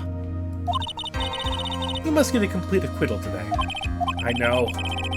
But I can't focus on Maya's situation right now. Or Pearl's either. No matter what, I have to focus on winning this case by the end of the day. You know, I kind of wish this chat box was gone so I could make sure that this is like... How short is that skirt? Like, you know this is like an 8-year-old's kimono, so like... She's basically wearing nothing. Nobody sees anything wrong with this. I am chill. I'm pointing out that she's basically wearing nothing in a courtroom, and nobody's saying anything. It's him. This is Wright. Good morning. This is it, Mr. Attorney. The day of the trial. Maya. She's unharmed, right? Hey, don't bonk me. I am Wright. She is wearing nothing in the middle of a courtroom. I'm questioning the attire. If Pearl has been possessed this whole time, and Mia did not think to put normal clothes on.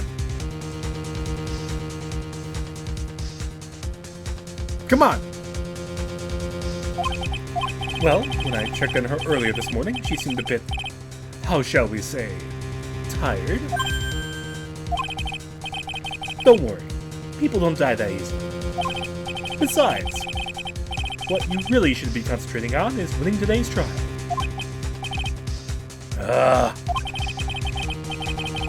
For my sake, as well as yours, you must win today's trial. Which is why I sent you a little present this morning. Present? What in the world would you want to give me? You'll figure it out once the trial starts. And even if you don't like my gift, I expect you to graciously accept it and win the day's contest. If you please. Wait! The kidnapper sent me a present. Mr. Lawyer Dude? Who was that? Nah, no one. It has nothing to do with you, so just forget you heard anything. Dude, did your nose just get longer?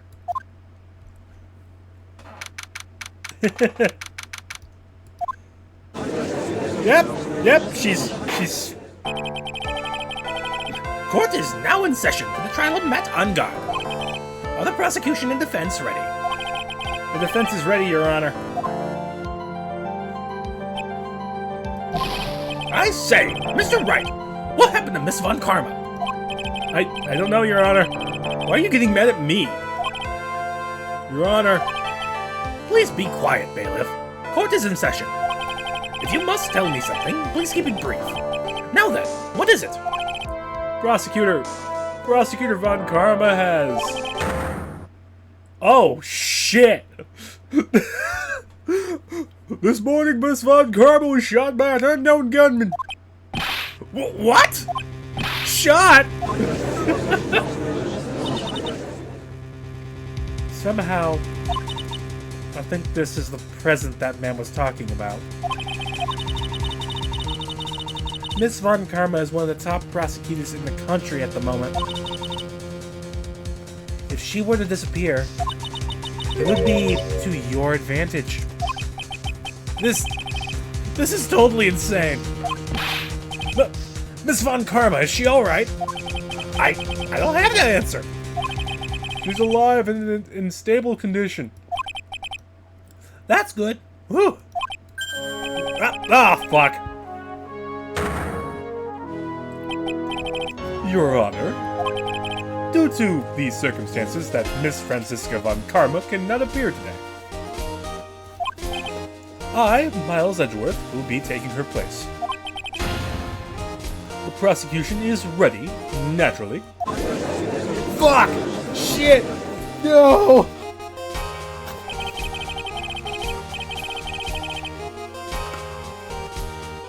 Well, this is bad. Miss Von Karma was shot in her right shoulder and is currently undergoing surgery. Luckily, I've looked this case over and am familiar with the details. The prosecution seeks to prove the guilt of Mr. Matt Ungar. The court acknowledges the prosecution. Right. I finally found the answer I was struggling for in my long journey this past year. By the time this case comes to an end, you too will know the answer. Now then, the prosecution would like to call its first witness. Please bring Detective Gumshoe to the witness stand.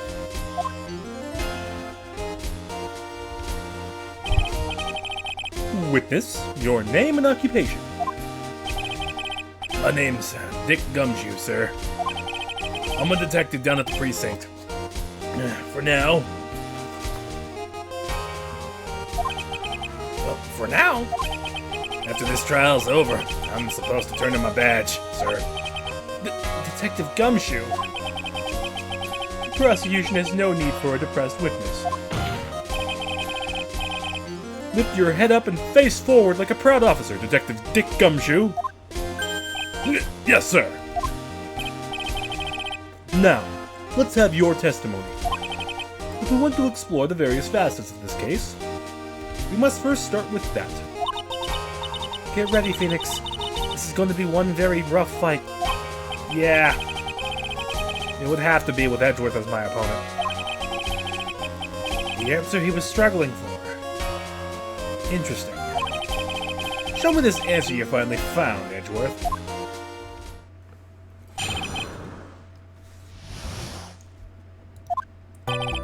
This murder happened after the Hero of Heroes Award ceremony, sir. The victim, Juan Carita, was found dead in his hotel room.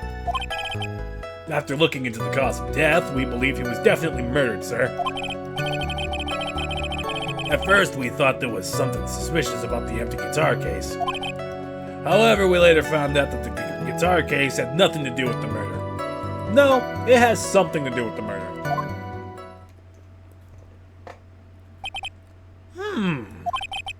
After the award ceremony ended, the victim was alone in his room? Yes, sir. Both the victim and the defendant were alone in their rooms, sir. I see. Mr. Wright, you may begin your cross-examination. All right, our classic press, press, press. Wait a minute.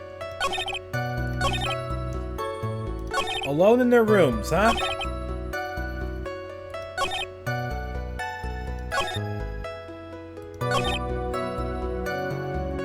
All right, let's just keep going.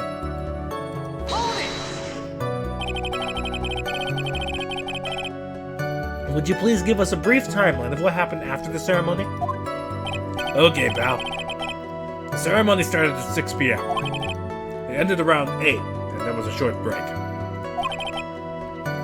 The special post-ceremony show was supposed to start in the lobby 30 minutes later. And that's when the victim's body was found, correct? Which is to say, the murder occurred during that 30-minute break period. Please continue with your testimony, Detective. Found dead by who? The person who discovered the victim's body was Adrian Andrews, correct? Yeah. Who's this Adrian Andrews you're talking about? She's a defendant, Matt Ungard's manager. She's a really pretty lady, sir. Ah! So she's a pretty lady. I wonder if she'll grace us with her presence. When the post-ceremony show was about to start, she went to get Mr. Ungard. After visiting his room, she went to the victim's room and to get him for the show, sir. I see. And that's when she found the victim's body.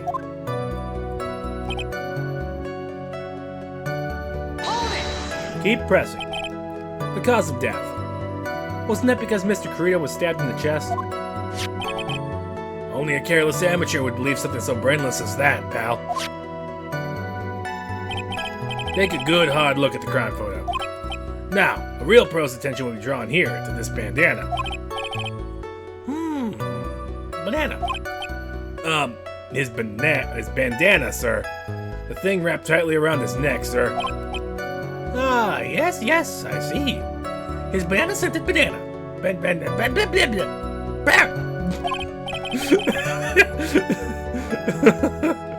Yeah, he had a stroke. Okay, it's fine. Then, what about the knife? It seems to have been stuck in the victim's chest on purpose after his death. We have a crafty murderer on our hands here. Autopsy report. Yay, finally.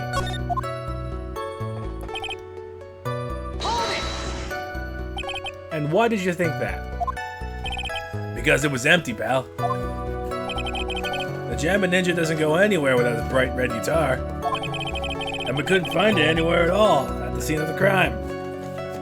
I'm trying to, like, close up my... I've been eating White Castle this entire time. Oh! How about this? And how about this theory? A fan really wanted to get the guitar and did the crime to get it. How's about that? We thought about that too, but... The only fingerprints on the guitar case were the victims. Only the victims, huh? I see. Ah, so much for my theory then.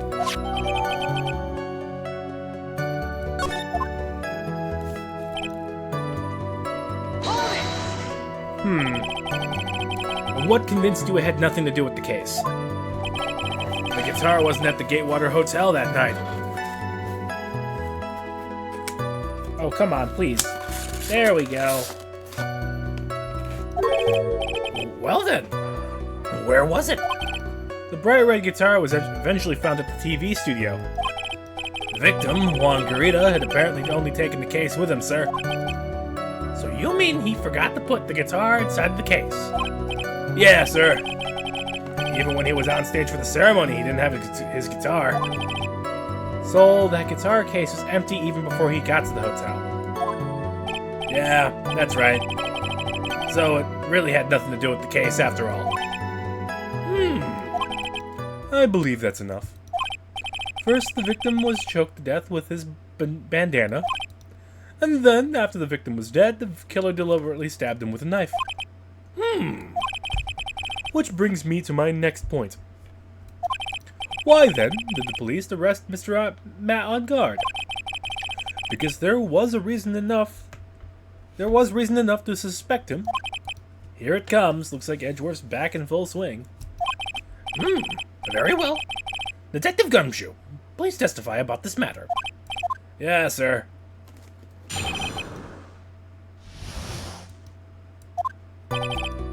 Matt on guard and Juan Carita were huge rivals with each other. They each thought the other guy was in his way, and that's enough motive in my book. As for the evidence, there's the Jammin' Ninja's button. It was ripped off the ninja costume and was found in Mr. On Guard's Sakama. The defendant's fingerprints were also all over the knife. The defendant bought the knife for the crime, which makes this a premeditated murder.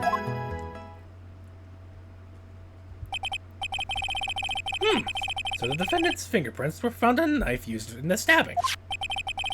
It was sort of sticky on the handle, so the fingerprints came out pretty clearly, sir. Yeah, he was eating a T-bone. Are they gonna find, like, steak on the knife? And here's this button. That was found in the defendant's clothes, was it? And is this button also covered in blood? Yeah. And we know the blood on it was the victim's blood, sir. What? Oh, boy. Oh, this points very clearly to the defendant, doesn't it? Yes, it most certainly does, Your Honor. Ready to give in yet, Wright? Huh. I'll find a hole in your argument somehow. You can press as hard as you'd like. Just hurry up with your usual pointless questions.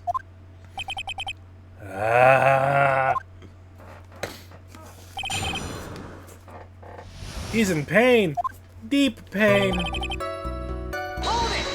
Keep pressing. But in terms of popularity, Mr. On Guard won, did he not? Yeah. But you know what's ironic, pal? Juan Carita was always one step behind Mr. On Guard and everything. This year it seemed like he'd finally caught up, ready for the big final showdown. But Mr. Carita lost the Grand Prix in the end. That's too bad. He must have been pretty downhearted after losing. Yeah, Mr. On Guard's clearly has no reason. They thought each other okay.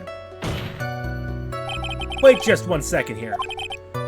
Mr. On Guard was beating Mr. Carita in the popularity polls. Well, yeah, I guess, but... Which means that in the defendant's eyes, the victim was not a rival at all. Which means he had no motive to kill at all. Yes, I quite agree. Well, Detective? It's not, well... I guess if you put it that way, then yeah, the defendant would have had no motive. Detective, I'm beginning to see why you were fired. No, not you too, Mr. Edgeworth, sir. That's... I look forward to your pension negotiations. No! Now, Detective. Let's continue with the testimony. No, not my poor pension, no. Detective, If you value your money, I suggest you proceed. Yes, sir. We can talk about my pension later, sir. What about what I was saying? Hello? Anyone?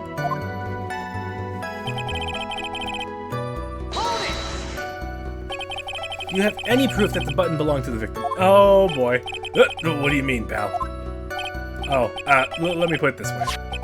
I'm asking you if you have any evidence to back up your claim that this button was ripped off of the Jamma Ninja's costume. Can't you tell that just by looking at it? No. And the victim's blood is on it. Anyone could have smeared that blood on there afterward. Mr. Edgeworth, help me, sir. Alright, I knew it had to be this piece of evidence. Now to reel this one in. Thread. The button was attached to the costume by thread, obviously. And that thread snapped when the button was torn off. If you match up the ends of the thread on the costume with the thread and the button, it's a perfect match. Yeah, that's it. They're a perfect match, pal. That's Edgeworth for you. Never misses a beat.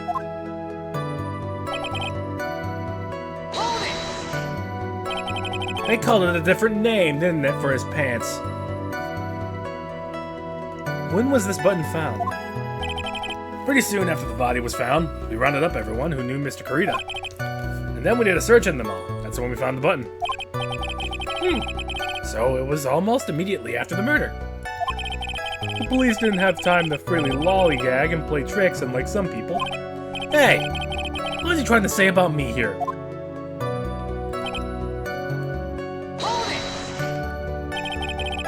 How were the fingerprints arranged in the knife? Huh? Oh, what do you mean, pal? By examining the fingerprints, you can determine how the defendant held the knife. For example, did he hold it normally or overhand? Oh, is that what you meant? Well, we didn't actually think of that. I can't believe the bumbling of this department. Hopeless. Were you paying attention to the testimony, right? The defendant's fingerprints were all over the knife. There was no way to determine how the knife was held at the moment of the murder. So is the defendant the owner of this knife, then?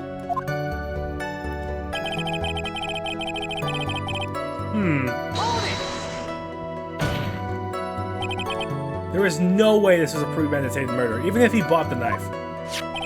Sorry, pal. This isn't some pocket knife. It doesn't fold, so it's not great for walking around with either. Ah, well, this isn't good. If the prosecution can prove that it was a premeditated murder, we're done for. Phoenix? Yes? There's something very interesting about what the detective just said right now. Think carefully before it's too late. A button covered in the victim's blood. A knife with on-guard's fingerprints. Be careful. If the judge were more rash, he would have already pounded his gavel in closing. We're still in the world of trouble. Well, before the battle, you must find your enemy's weakness. So let's find the weakness in this testimony, no matter how small it may be, okay, Phoenix? Alright.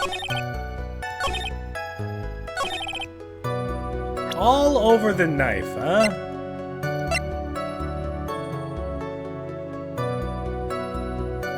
Gatewater. The fuck? Is that the name of the motel?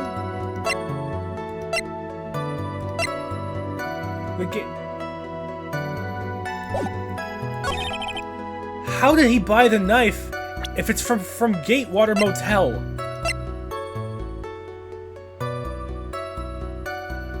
And you know what? You know what? Screw you! Let me just present. I will save scum. I don't give a shit now. Objection! Wait a second. What? So the basis of your argument that this was a premeditated murder is simply that my client bought a knife beforehand? That's right, pal. The defendant, did not buy this knife. Take a good look at the handle of this knife, and you'll see what I'm talking about. It has a Gatewater seal set into the handle. Gatewater? I think I've heard that name somewhere before. That's the name of the hotel. The Gatewater Hotel. Uh-oh.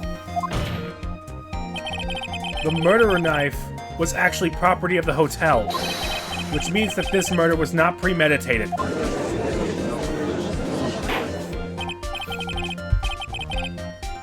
That is very true. This is a very big... What is it, Mr. Edgeworth? I'm sorry, but the defense is simply too careless. What? I think whether the crime was premeditated or not has already been determined. How so? I admit this knife is hotel property. There is no one currently on the police force that is dumb enough not to realize this. But I didn't know... Oh. The question is... where did this knife come from? Why, that's obvious. It came from the victim, Mr. Kurita's room. Sorry, Your Honor, but that is incorrect. The victim ate a last meal before he was murdered. With that being the case, I would like to draw our court's attention to what is on top of the table. Knife and fork. There's a knife and fork in the table. Then, where in the world did this knife come from? If it pleases the court, I would like for us to recall the room of the defendant, Mr. Matt Ungard. His knife is gone, especially what was on top of his table. There is something missing. Perhaps it is a single knife. We investigated the leftover dishes for fingerprints, and while we were investigating, we came to the conclusion that Mr. Matt Ungard's knife was missing. Mr. Ungard had gone to the victim's room with the knife he had used during dinner. Why would he carry a knife on the visit? To kill, of course. And with that, I believe the prosecutor has proven that this was a premeditated murder.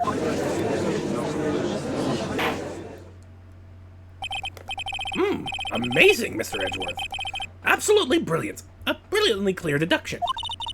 It seems like Edgeworth had this plan from the very beginning. This must be one of those traps, and I just walked headlong into it.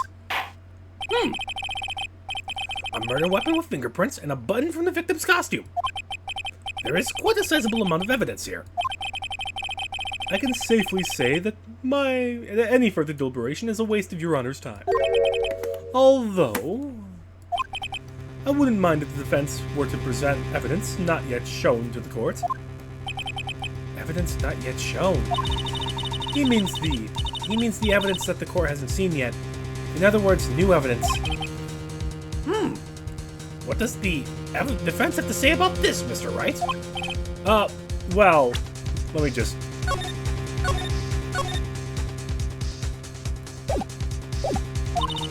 Phoenix, the judge is favoring the prosecution right now.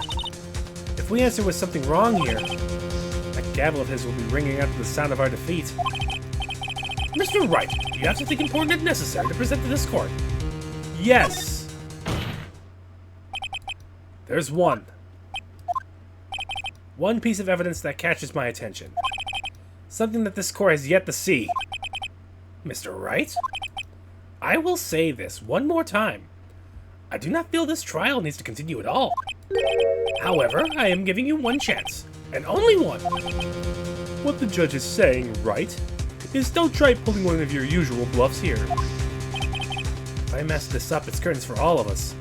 Just so we don't have to go through all that talking.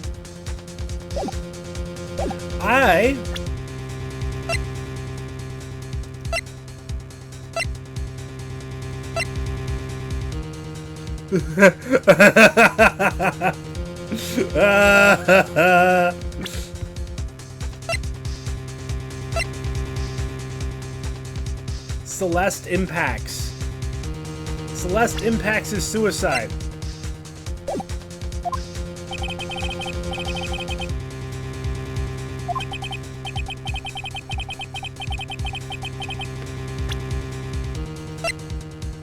It's...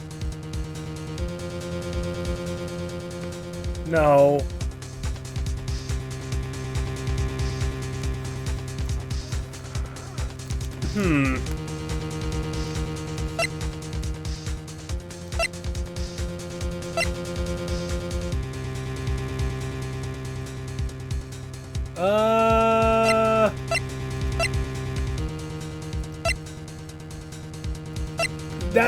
That is literally the only thing I can think of.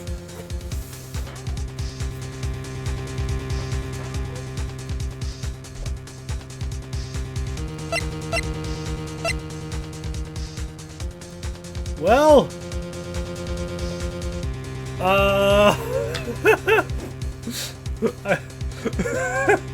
oh look, insta-death. It's straight up insta-death. You lose. So the one important piece of evidence that solves this. Celeste impacts is like the biggest thing here, though.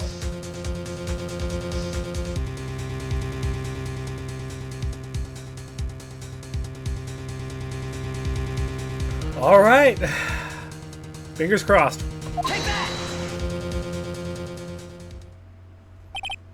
Sorry, Wright, but this time your bluffing has steered you wrong. I can see nothing strange. Okay, fine. F. F.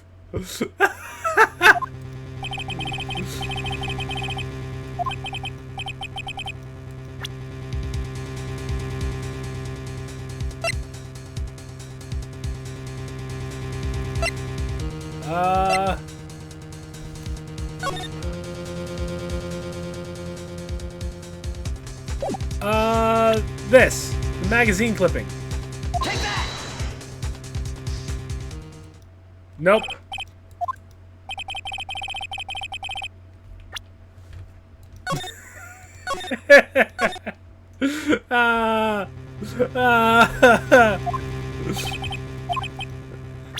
It's gotta be something that would, like, just show off her.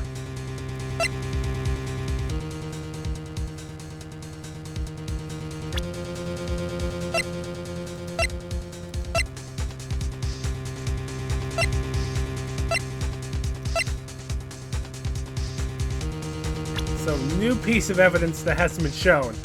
It's gotta be anything involving her. Nope.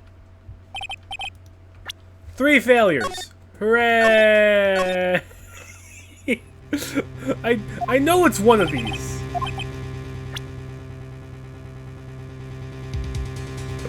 I have a serial killer. I have a hitman.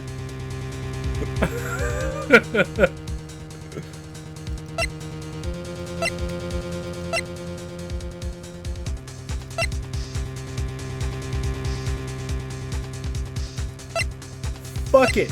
Hey, y'all want to talk to a hitman? Take that. Nope.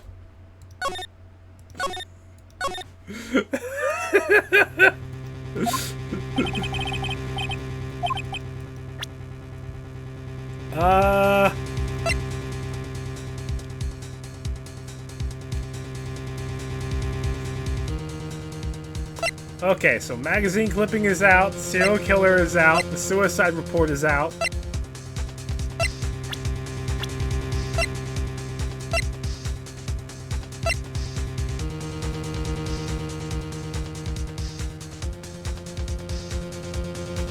Well, fuck it. It can't be the attempted suicide.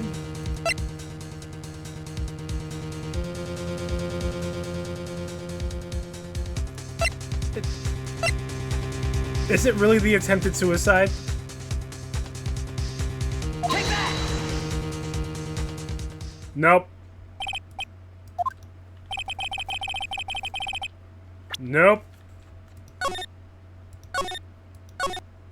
It's gotta be one of these. Brute force, let's go!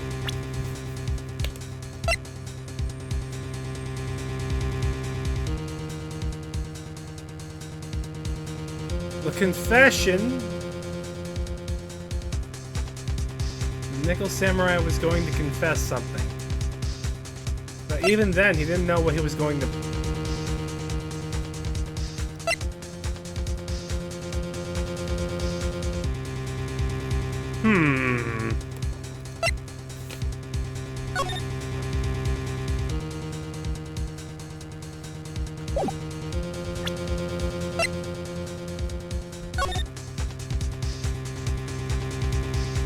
Wrapped with a bandana. There's no bandana here. But wait, he's got a bandana on him, don't he? Nope.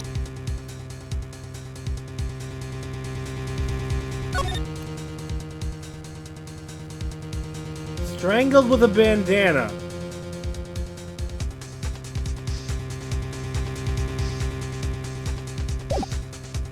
That's a piece of evidence that seems very odd. The wine glass? The fucking wine glass? I feel the wine glass.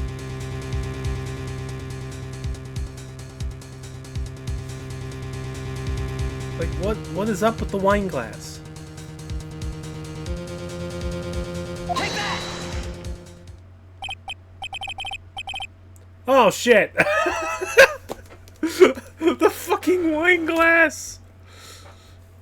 I wasn't expecting that to come into play, like, right now. I was expecting the suicide. Nope, nope, we're gonna instantly accuse this poor girl of fucking murder. This is a wine glass, is it not? Please, look at the photo of the crime scene one more time. The scene is a mess because of the victim's struggle against his assailant. The vase was broken. His makeup is all over the floor.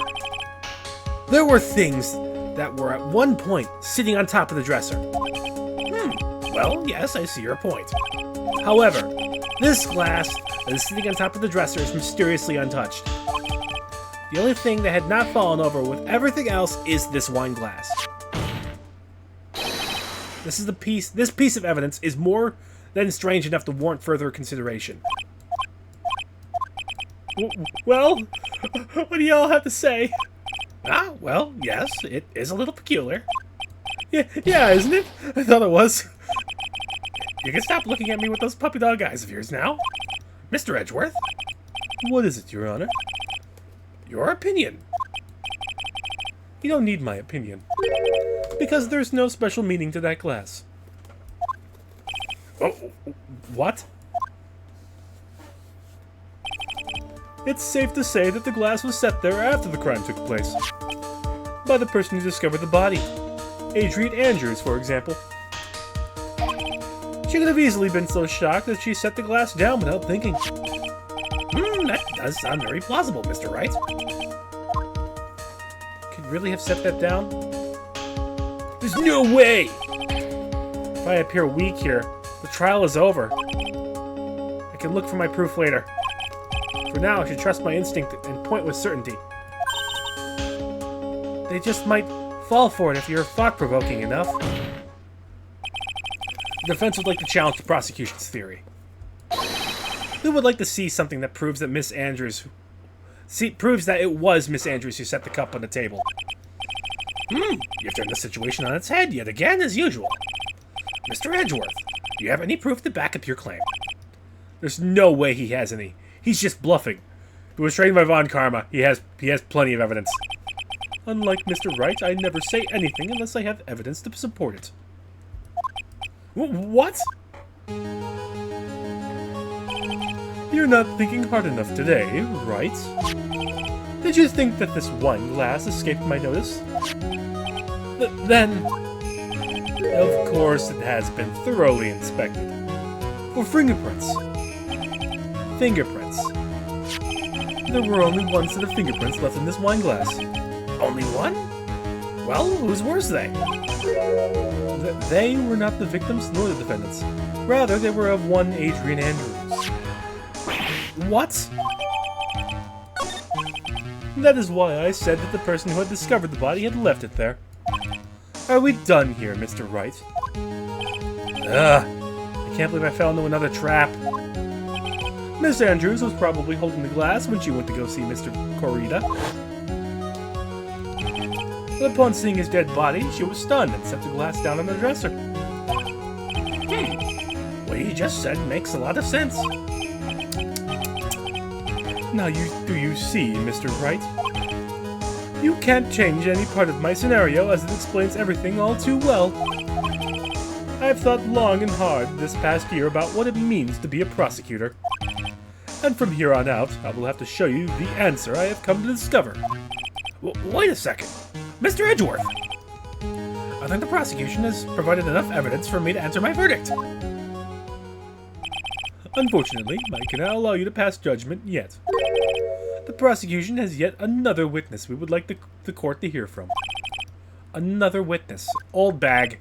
Yes, bailiff. Please, bring in the next witness.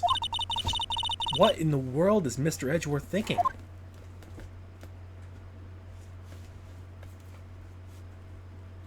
Can you get that helmet off? Now then, witness, please state your name and occupation. Witness, your name and that. She has a gun! Gotcha! I wonder what happened to that calm composure he had earlier. Oh, Edgy boy! It's been, what, a year since we last met, hasn't it? You should be more happy to see me. I saw the report with her testimony, but who knew that under the helmet? It was the Wicked Witch of the witness stand. I tell you, this time I know what I'm supposed to do. So today, I'm going to tell you anything and everything. Even things that don't have to do with that terrible crime. Miss Witness, that terrible crime is all this court needs to know. Ah! Oh, shush, I'm talking to my dear Edgy Wedgie right now. Don't interrupt us, Gramps. Yes, madam. No, please. By all means, interrupt her. Please. Anyway, witness your testimony, please. It's true what they say. That youth are hot-headed nowadays, now that I'm minded all edgy. Now then, what should I start with? The witness was on security detail at the hotel on the night of the murder. Is this correct, Miss Oldbag? It was a great job, being able to see my dearie Juan. It was almost too much for my little heart to handle. You mean you were a fan of the victim? Look, everyone is crazy over that on guard saying he's cute in a fresh way or something. But not me. I wouldn't say anything so silly. After all, I have no interest in a little child like him. I'm only interested in a real man. Juan Corrida. But those two were in the same age. Anyway, as I was saying, I was pacing in front of his room that night. Very well. Please tell the court what you witnessed on the night of the murder. Leave it to me, Edgy Poo.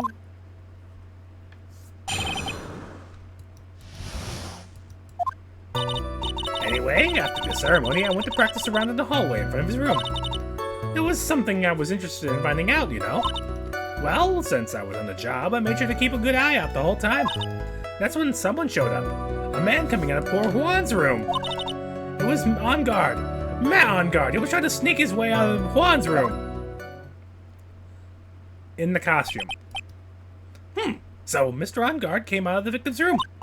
See? It has to be him. He's the murderer. I see. Well, Mr. Wright, you may begin your cross-examination. All right, press.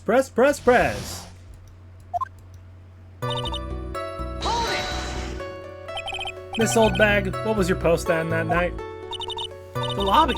I was supposed to help set up the stage for that trifling show, but I refused to help, I'll have you know. It was for that lead-headed samurai show. Heh, I even took a few of the nails. Maybe it was a good thing the show didn't go on. The Besides, that manager with the glasses seemed to be working hard at it without me. So I thought I'd take a break and spread my wings a little. And that's when you went hang around the victim's door? It was. Okay, what else we got? Something you were interested in, huh? And just what was that? It's not some little thing I can go around telling everyone, you know? It's top secret between me and Juan. Oh, and Nejipu, of course. Mr. Edgeworth, just what is this thing she was interested in? I have no idea. I despise gossip, Your Honor. Gossip? But should it prove relevant, we can always have it appended in her testimony later. It looks like we should enforce it right now. And did the witness stay in the vicinity of the victim's door the entire time?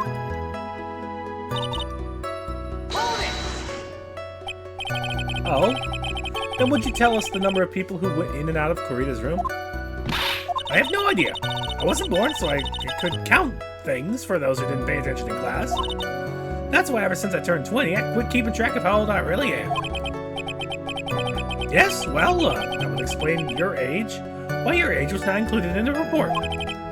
In any case, the witness then saw someone.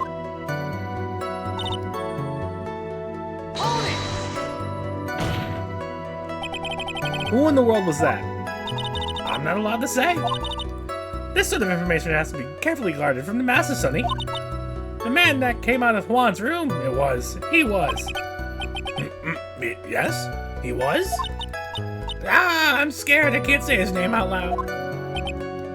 Oh, what I wouldn't give to have Franziska's whip right now, about now. Well, I guess I can tell you, since he was such a bad boy anyway.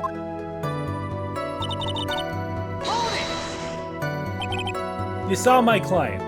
Are you sure about that? Yes, it. Really? Annoying brat. When I say I saw someone, I saw that person. Why do I get a sense of deja vu? Maybe to avoid. What were they wearing? Please tell me the court about the man's clothes in more detail.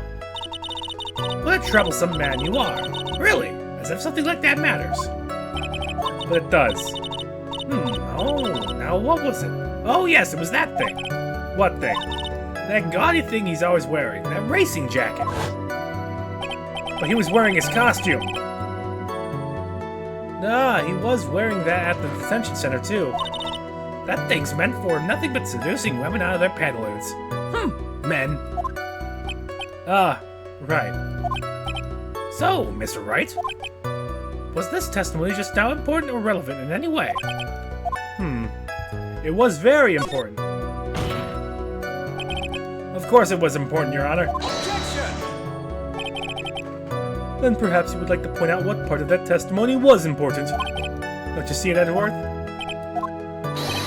Your Honor, I request what the witness said about that jacket be appended to her testimony. I don't quite see where you're going with this, but alright. Witness, please.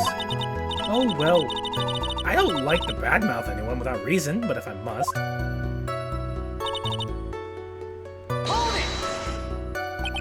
Are you sure the defendant was wearing a racing jacket? What do you think? It's not like I've seen him in anything other than that, the horrible thing. I'm sure he was wearing it. She is so sure of herself that it's to the point of self-absorption. She may not remember things or be mistaken here and there, but I don't think she's lying. That's bad for us. Really bad. But it's how the human mind is. It also has a tendency to jump off topic. She's strayed onto a few interesting side topics this time too, hasn't she? But that's what makes her a sweet old lady, right? That's because you're not the one who has to question her.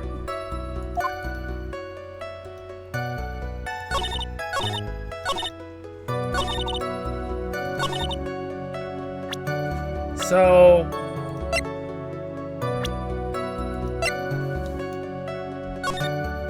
he says he was wearing the fucking costume.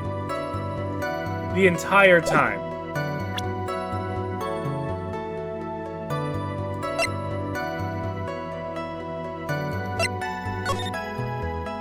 I feel like it's that. He was wearing his costume the whole time. Just gonna Oh, nope. Oh, fuck. Damn it.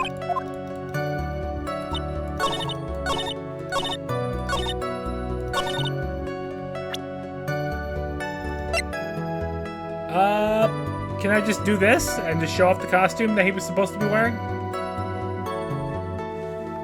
Probably.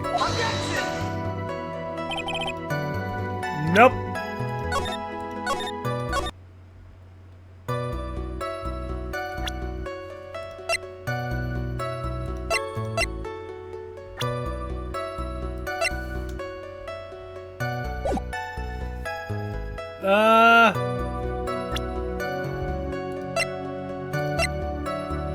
Oh. Yep, found it. It was found in his suit's Hakama. Miss Old Bag. What? Don't say my name for no reason. Do you know what this is? Ah! It's the button number 2 in the Jammin' Ninja's costume. Now I know she's an obsessed fan. She identified it in a single glance. Give it here, give it here. If you don't give it to me, I'm gonna punish you with this. Wow. She really is a die-hard fan to want a button covered in blood. This button was discovered on Mr. On-Guard's body during a full-body search. See? See? This button proves beyond a shadow of a doubt that was that rascal On Guard. It was caught up in the pleats of his nickel samurai Hakama plants. See? See? And On Guard is the nickel samurai. Witness, now, it may have been just me, and I do have an imagination, but just now, didn't you say that the defendant, Matt On Guard, was wearing his usual racing jacket? Ah, I'm so sorry. Sorry that you judge people based on what they wear. If I wore the trendiest clothes, rabble, rabble, rabble, rabble, rabble, rabble. Oh God, girl. Can we have Rey Mysterio come out of nowhere and drop kick her? Now hold your tongue still there for just 1 second. So what you saw in actuality was not Mr. On Guard, but the man. But Mr. On Guard, the nickel samurai? But when you think about it, they're really one and the same anyway. Miss Old Bag, this is a very important point we're talking about. Edgy Poo, do you think so too? Well, it might be something worth considering. Just say it's important and agree with me for a change. Witness, think carefully and try to remember as much as you can before you testify. All right, if you insist. I shouldn't be the one sighing. I should be the one sighing, not you. All right. On guard, on guard. Now I remember. The nickel samurai, that's right. It was the nickel samurai that I saw. Yes, it would have been convenient for him to wear his costume during the murder. He had to go to that post-stage show right after the crime, you know. So he must have worn that nickel samurai costume when he was stabbing poor Juan.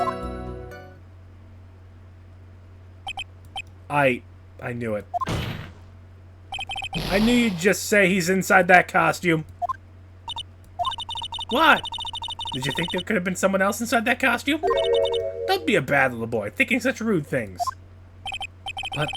But the possibility does exist.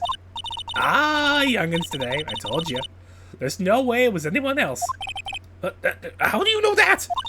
Because I said so, and what I say is the truth. At least she's just as delightful a witness as she was a year ago. Mr. Wright, you may cross-examine the witness.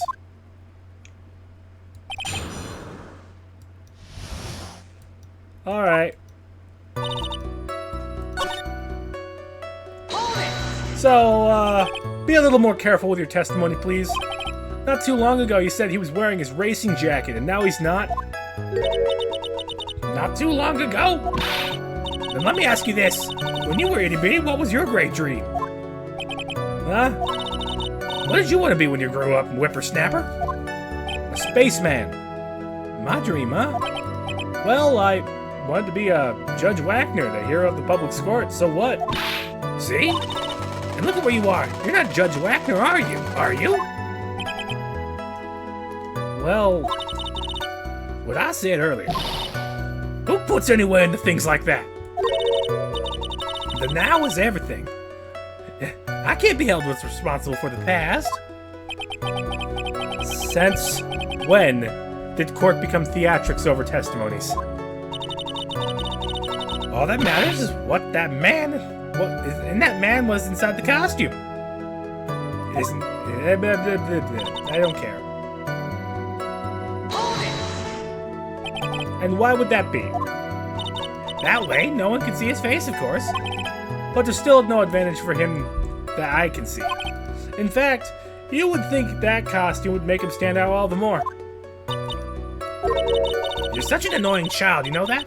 You disagree with everything I say. Isn't that what you're always doing to me? I got it. Maybe it was more troublesome for him to change in and out of the costume.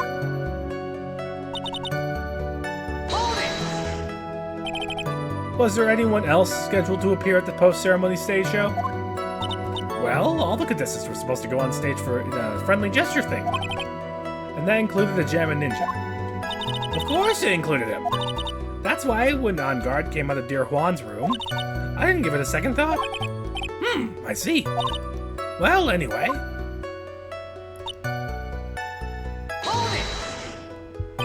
So let me ask you one last time.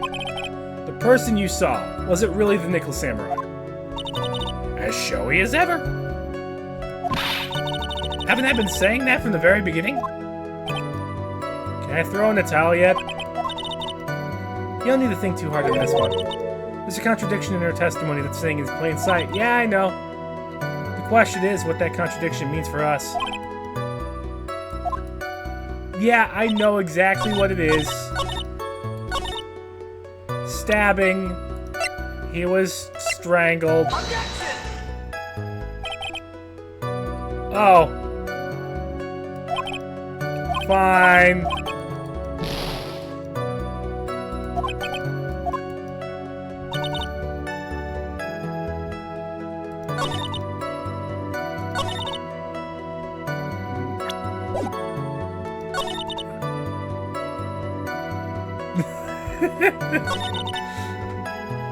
Must have been worn the Nickel Samurai costume.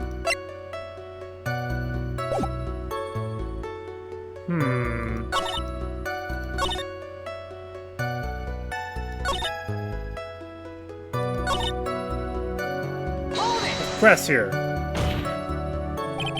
Would you please get on with your testimony?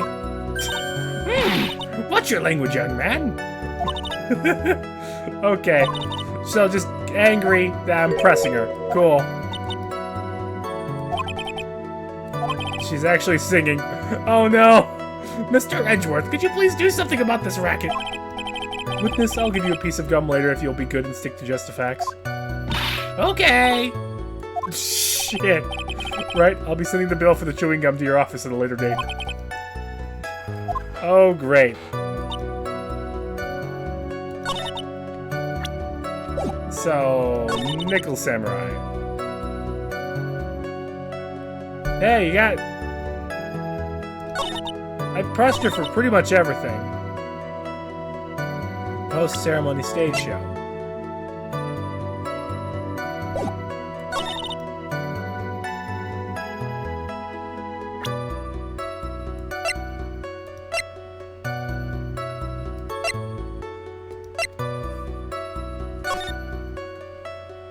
Sure, I'll take a hint.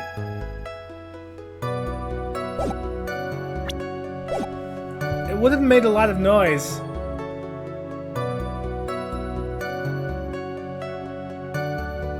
There's a problem with the last thing she says. Must have worn the costume.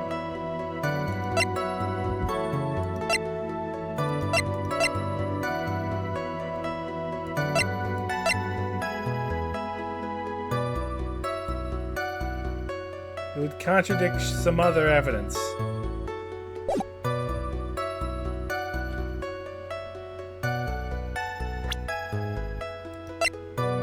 But this was found in his pocket.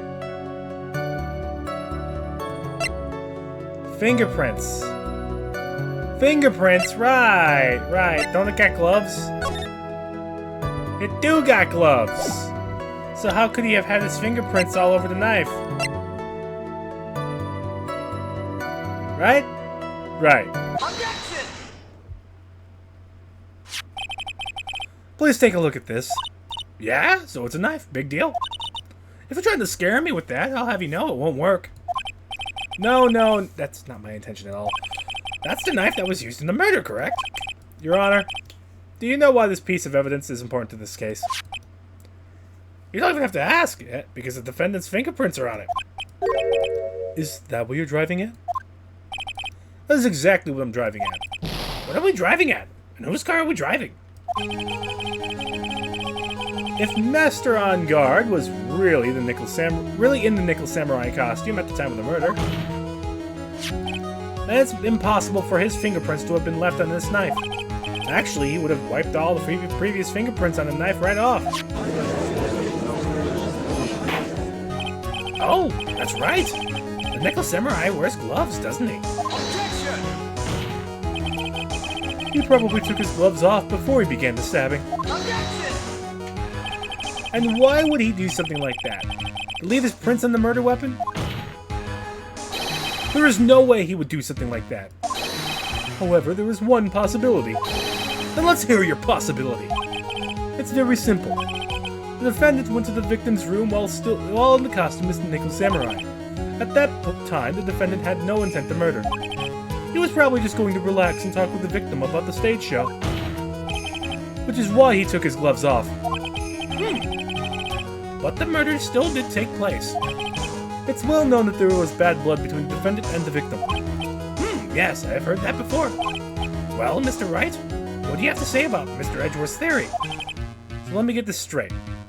Edgeworth's theory goes like this. When the defendant went into the victim's room, he had no intention of killing him. Now, up to this point, are there any problems with this theory? I mean...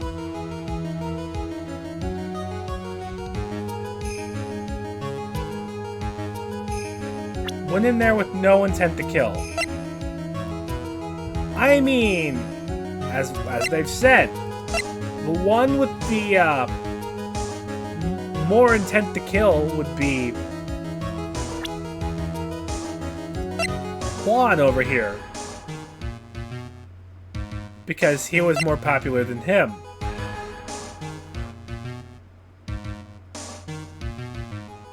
But taking gloves off...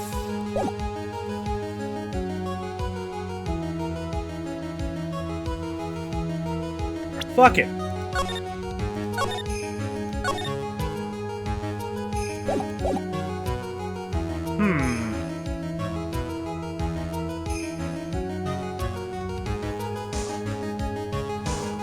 I don't know why he would go in there to talk with him now.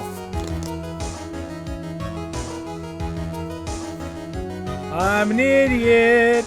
Think about it one more time.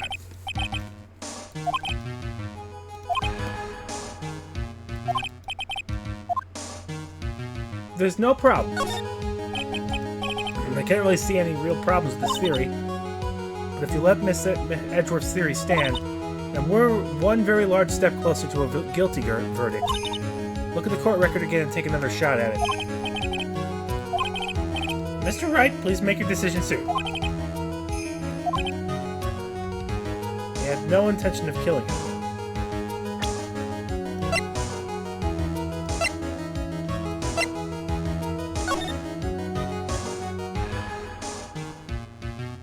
I mean, yeah, the bandana's pretty personal.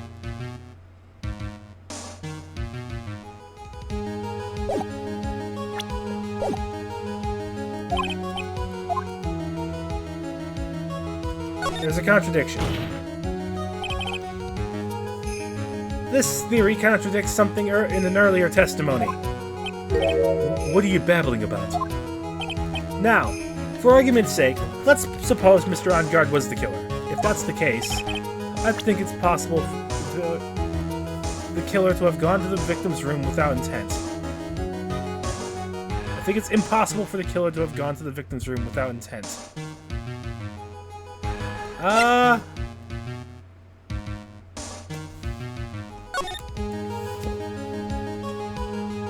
It's the strangling, like that's... If it was with the hands, probably, but that's with a bandana. That's you are right up. You gotta sneak up on that bitch. You know what I mean?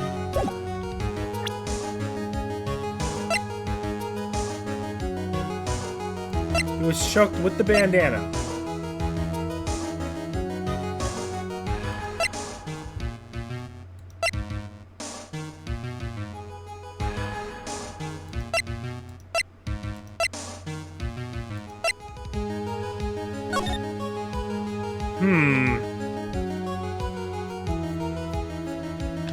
Am I right, Canadian, the whole strangulation? Am I focusing on the wrong item here? Like, I know that takes a bit. That takes a damn minute.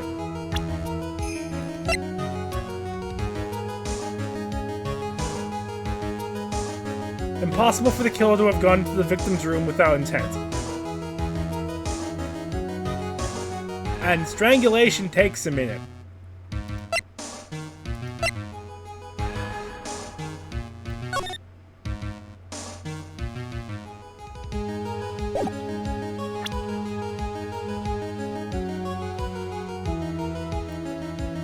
Impossible for the killer to have gone to the victim's room without intent. Impossible. So they came in there with a damn game plan. And everything was broken. Everything in there was broken. The way the room was left. The struggle. You go real quick. So now I have to figure out which one is it, the crime photo or the autopsy report. Because the whole room's fucked.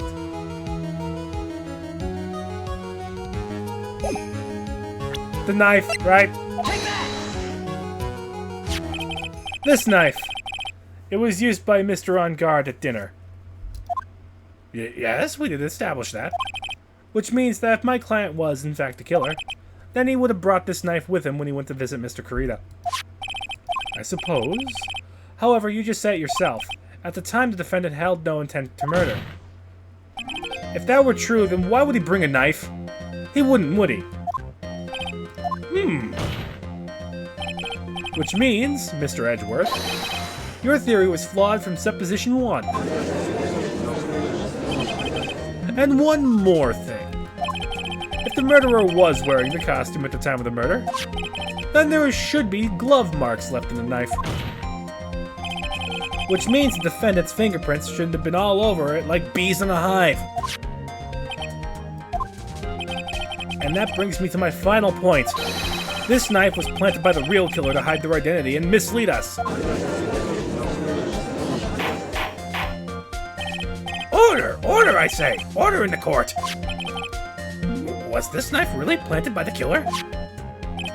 And why would the murderer do such a thing? The frame, Matt. It's to frame my client, Mr. On Guard, of course. Frame? Aren't you forcing the interpretation just a little too hard on this one? Objection! We just established that the witness saw the Nickel Samurai in costume. And if that were true, then there shouldn't be a single fingerprint on this knife. Witness! Looks like I've made your life a tiny bit more difficult, huh, Ichibu? Witness, did you or did you not really see the Nickel Samurai? Well, I guess at first I might have forgotten, but... Are you saying you mixed up Mr. On Guard with the Nickel Samurai, his character on TV? But, I mean, I can't really do anything about that now. Look, I was waiting around in front of the other doors because, well, I wasn't waiting around for the Nickel Samurai, that's for sure. She wasn't waiting for the Nickel Samurai. Alright then. Who were you waiting around for then? That's top secret to anyone outside of security. I have a feeling that you were just waiting for Mr. Juan Kurita. Am I correct, witness? The way you think. You are a sad amateur with a terrible case of nearsightedness. Amateur? Me? What am I an amateur of? So, Old Bag was waiting around in front of the victim's room. But doesn't sound like she was waiting to catch a glimpse of Mr. Kurita. Maybe. Phoenix! Maybe the Old Bag was waiting for the round for that person! If it's who I think Mia is hinting at, it's certainly possible. This Old Bag. You were waiting for this person to come out of Lotta, the victim's room, weren't you? I was thinking Lotta.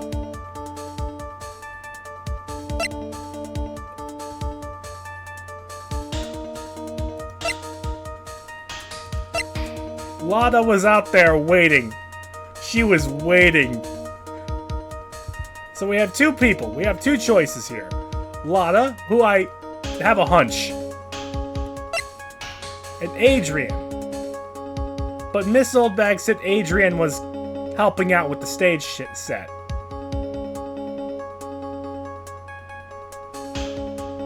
But again, we have a missing camera with information that Old Bag knows. I feel it's Lotta. I'm leaning towards Lotta here. But come out of the room. That would mean it's our friend here, Adrian.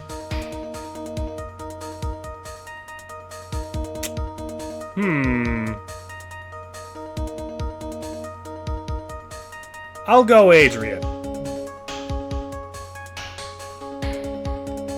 No. I'm feeling Lotta.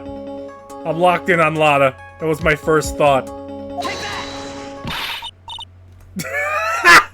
What are you talking about, Phoenix? She could have waited until the next century and this would have never happened. Busted.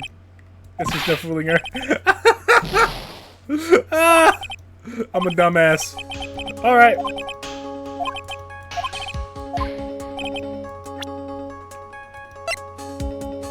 Alright, yep.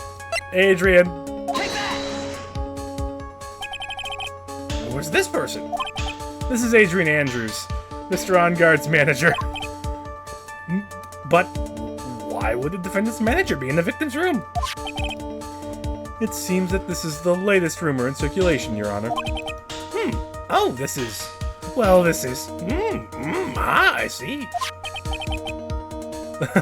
The judge seems to be really into the article, if it can be called such a thing.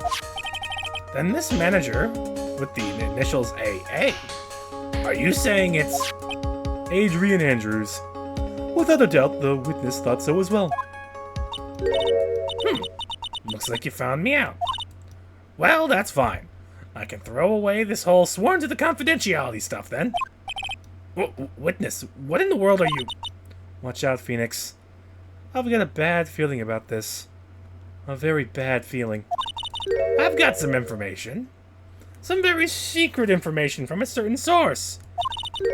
So that's why I was doing my own little investigation. In secret, of course. But what for?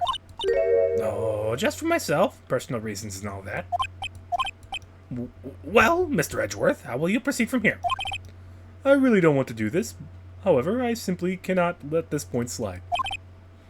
I see. Very well, then. Witness, please testify about this secret information. Get ready. This is going to take the wind right out of your youngins. I'm sure we're all capable of handling this. Really, it's not like we're 10 years old. Uh-oh. That on guard is one evil, evil man. He thought he could ruin poor Juan by causing a huge scandal. So to do that, he sent his own manager to get in close with Juan. I cannot condone such dirty tricks, so I took action. Oh, and this is top secret. You got that? Nobody else but you and me know yet, okay? The defendant has sent his manager. What a distasteful topic for this court. What? Nobody is above gossip. And isn't there a saying? The truth is never pleasant. Never heard that one before. Mr. Edgeworth, what about this Adrian Andrews person? We've looked into this matter and found that the truth, as the article proposes, is in fact baseless gossip. But should this be true, then this proves that the defendant did bear ill will towards the victim.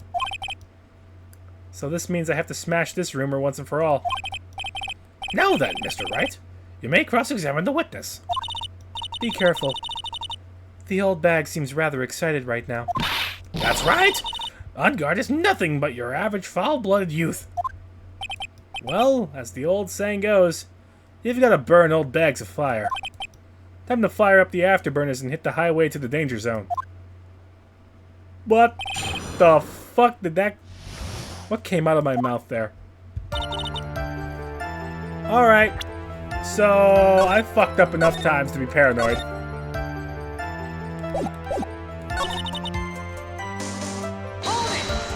Keep pressing.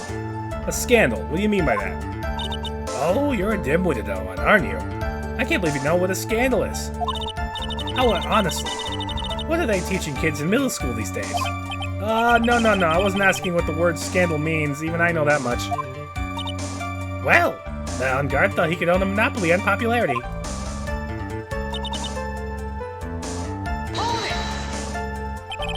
You don't have any proof that Mr. On-Guard did any such thing. You must be suffering from shock. The shock of hearing the truth. And now, since you're in so much shock, you can't do anything right. Where are you getting this information? You're right, I can't do anything, but boy, do I wish I could do something about you. Alright then, Sonny, show me what you've got. Can you show me proof that that On-Guard didn't bear any ill will towards Swan?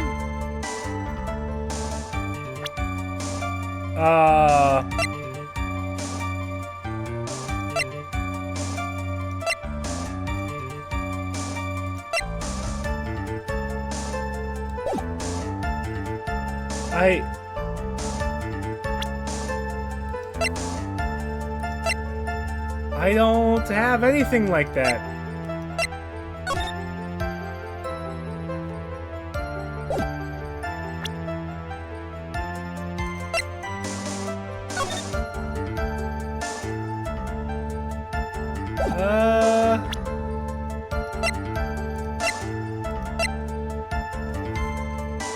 Yeah, no.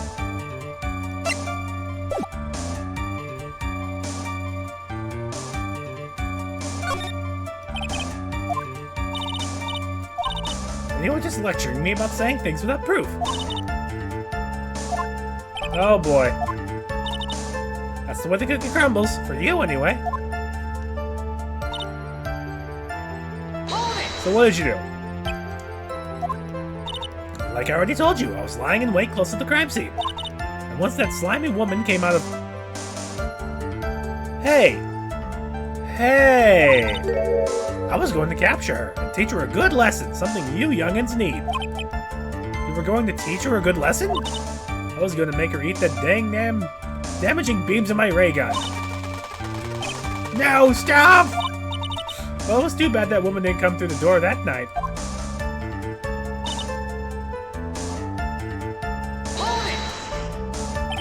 Wait. What? I'm a busy woman. Tea time with the kids is over. Secret information that no one else knows yet. If that's true, then how do you know this secret information? Huh? Well, that's because I'm a pro. Yes, that's it. It's a secret. Even if you drill a hole in my brain, you'll never find out.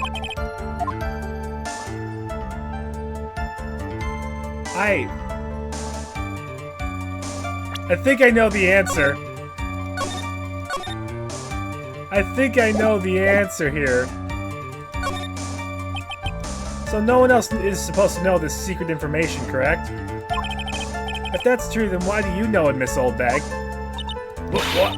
Why are you looking at me like that? Stop that! Witness? I hate to say it, but this is how you came to acquire your secret info, right? The investigative photographer, a lot of heart. Oh, yes, I remember that mischievous girl. She reported that she had lost a certain note she'd handwritten herself. She reported such a thing? On that piece of paper, she'd written down some of her impressions about the relationship between the victim and Miss Andrews. What? Outrageous ideas, you say? No, I said impressions. Then everything written on this piece of paper is completely meaningless? Ah, that's it. That's the note. No! You see, this thing is completely different. They're my top secret list of groceries to buy. And you were the one who took Mrs. Hart's note. I'm a huge fan of Julian's. That's why. That infamous puffy-haired whippersnapper. She's working with that evil on guard. She said so herself. On guard, I'm his psychic. She was so happy, smiling like a silly duck. I was only checking what she had written. Edgy Poo, you believe me, don't you? I was only trying to help out like the angel I am. It's only one little piece of paper. I've never taken anything else before.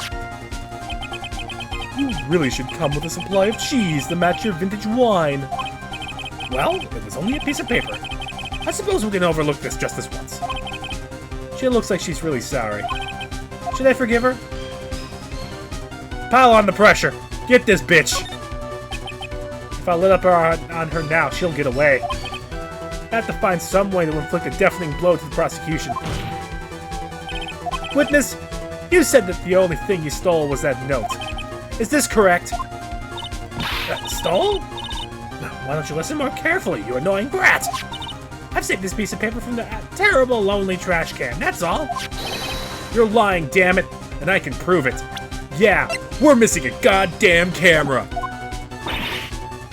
Are you putting my credibility under scrutiny again? Miss Old Bag, I don't believe that note is the only thing that you stole that night. We're missing the whole fucking camera. Take that! Miss Old Bag, the note was with a camera inside its case, wasn't it?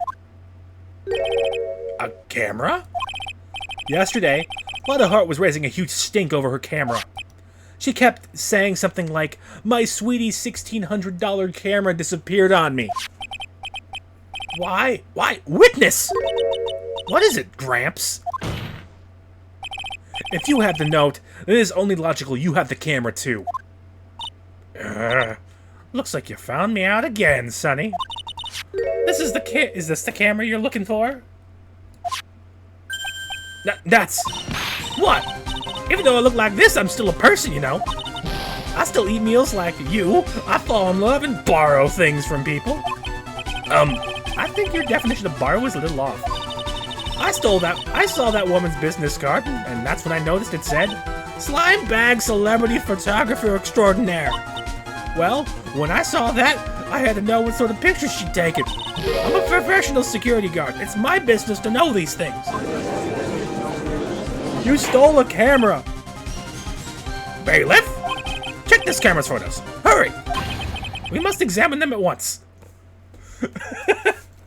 Old Bag, you colossal gigabitch.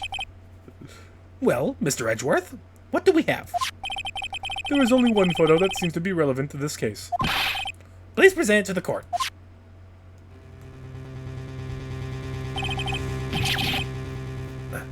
This is the Nickel Samurai. See? I told you. That's the guy I saw.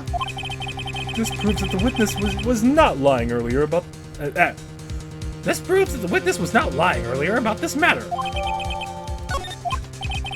What does all this mean, Mr. Edgeworth?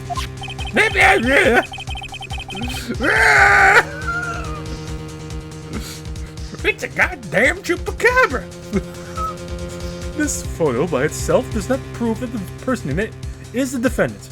However, in his own confession, Mr. Engard clearly stated that at the time of the murder, he was still in his Nickel Samurai costume. If that's the case, then this Nickel Samurai is... the defendant. Fuck. How did it come to this? To think that this brings us to the end. We've examined every piece of evidence thoroughly. Let me look closer. Let me figure it out. So we got the arm there. We've got...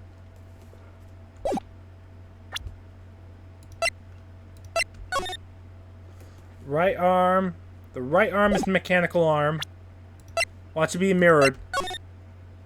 Nope. Okay, cool. The hair? Does it have the hair? We're comparing them. It's got the 1. Did I see 2? Oh. The fuck is that? What is that little piece?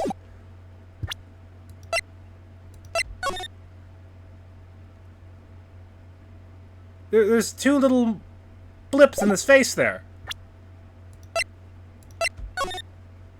See? Those don't match up. Anything else that don't match up? We got a little stripe on the arm, stripe here.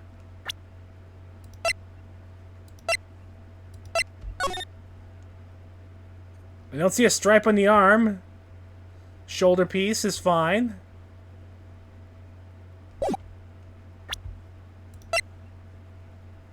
I'm comparing them. Shoulder piece, yep. Yeah, there's something up with the face here. Alright, save.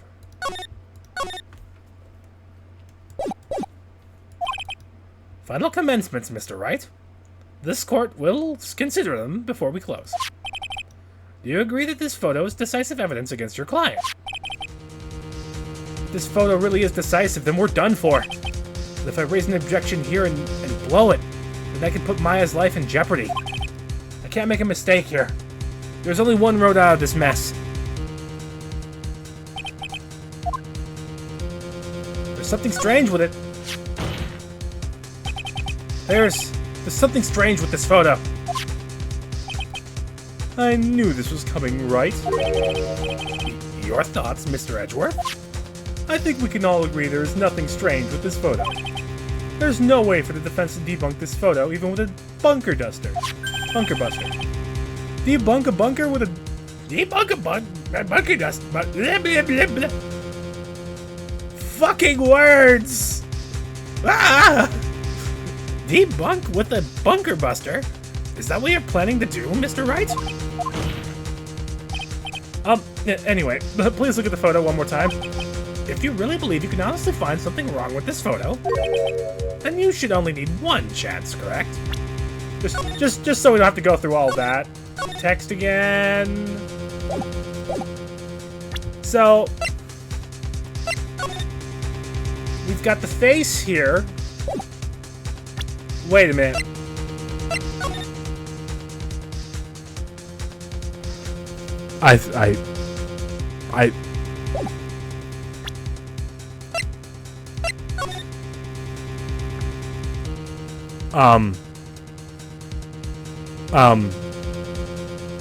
How tall is,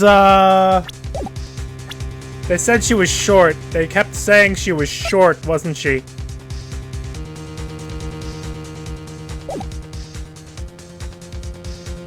The costume. Someone shorter than our boy is in there. Well. I have to find something wrong with this photo. I can't let this chance go by. Where in the heck did she take this photo from anyway? It's all out of focus. Why can't she take a good shot, especially when it counts? Now then, let's hear your objection. What about this photo is strange? The feet. It's... The pants are dragging. Someone is wrong here. Take that! I would like to direct the court's attention to this one area right here. What are you pointing to? His ankles? If you could see this person's ankles, that would be one thing. However, you can't. And? What does that mean? The costume person in this photo could not have been Mr. On Guard. What is the meaning of this? Objection! I wonder if you would care to elaborate. With actual facts, that is. Let's take a look at the Nickel Samurai's poster. Please pay particular attention to the area around the bottom of the hakama. His socks? You can see his socks. Exactly. However, in this photo, the Nickel Samurai is clearly holding his hakama up just to walk. There's only one explanation for this. The person inside the costume is clearly much shorter than the defendant. Alright, I think I've turned things around for myself this time. That's curious. What is? Edgeworth is unusually calm today. It's true. He's just letting the trial run itself, as if he's only along for the ride. Along for the ride? What do you mean by that? I can only guess that perhaps he doesn't feel under attack at all. He doesn't feel under attack? Then I haven't damaged his case at all? Mr. Edgeworth, where does this leave us? If the person in this photo is not Matt on guard, then everything the prosecution has tried to prove has become meaningless.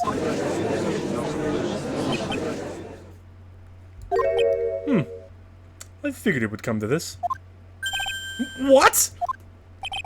Right. I have something I want to ask you. I think you have proven that the person inside this costume is not Matt on guard. In that case, who is this a photo of? Who is the person wearing the Nickel Samurai costume? Don't stress out over this, Phoenix. It's very simple. What you should be focused on is Edgeworth's attitude, don't you think? Yeah. Why is he so calm? Let's see your thoughts. Who is the person inside this photograph? Well, who else could it be other than our short person, Adrian Andrews? Take that! Adrian Andrews? If you want to know who that Nickel Samurai is, it's none other than this woman. And why would you say it must be Miss Andrews? What in the world points you to her? For starters, she's short. And she can freely move in and out of Mr. On-Guard's room. Finally, she had dinner with Mr. On-Guard that night. And how does that all add up? It means that it makes it really easy for her to get a certain item. A certain knife with Mr. On-Guard's fingerprints all over it. The knife that was used as a murder weapon? Why don't you just say what it is you want, Mr. Wright? I have to do this now. This is my last chance to turn things around. The defense moves to indict Miss Adrian Andrews in the murder of Juan Carita. It was Miss Andrews who tried to frame this defendant for the crime.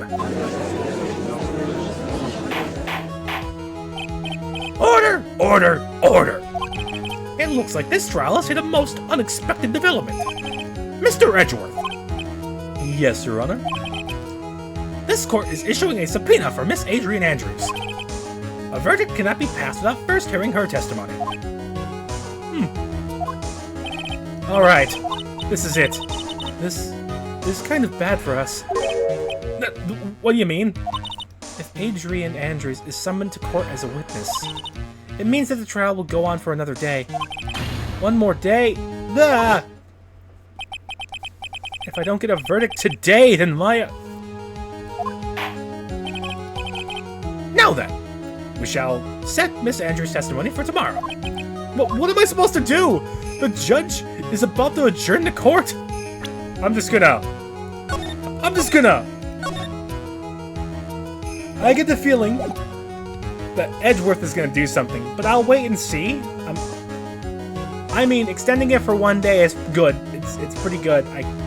There's really nothing I can really crack out unless I want to crack out the whole... everything. But I'll wait and see. I have to do something. The trial must go on. But I don't have anything left. No evidence, no nothing. Yeah, we've really got nothing.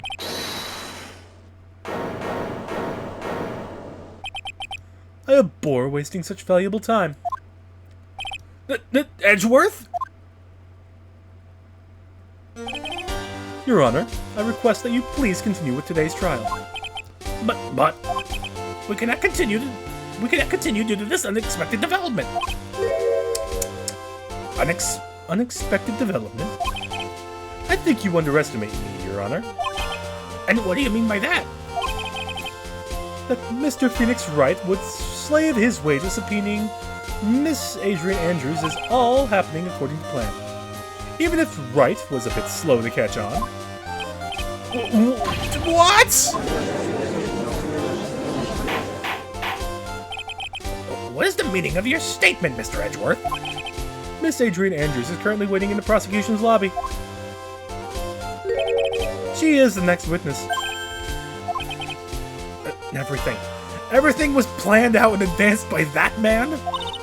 Somehow, I knew there was no way Edgeworth would overlook Miss Andrews.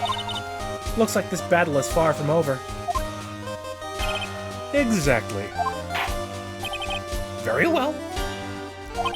We will call the next witness. However, before we proceed, we shall take a 10-minute recess.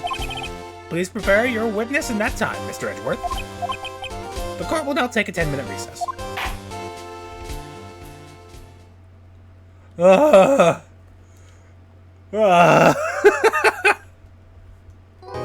Pain. All right. Oh God, we're at the 3-hour mark. So, it's about that time.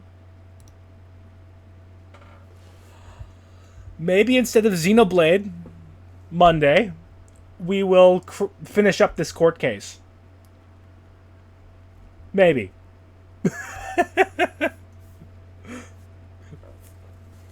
So, yeah. Have a good night, everybody. I will, see y'all later.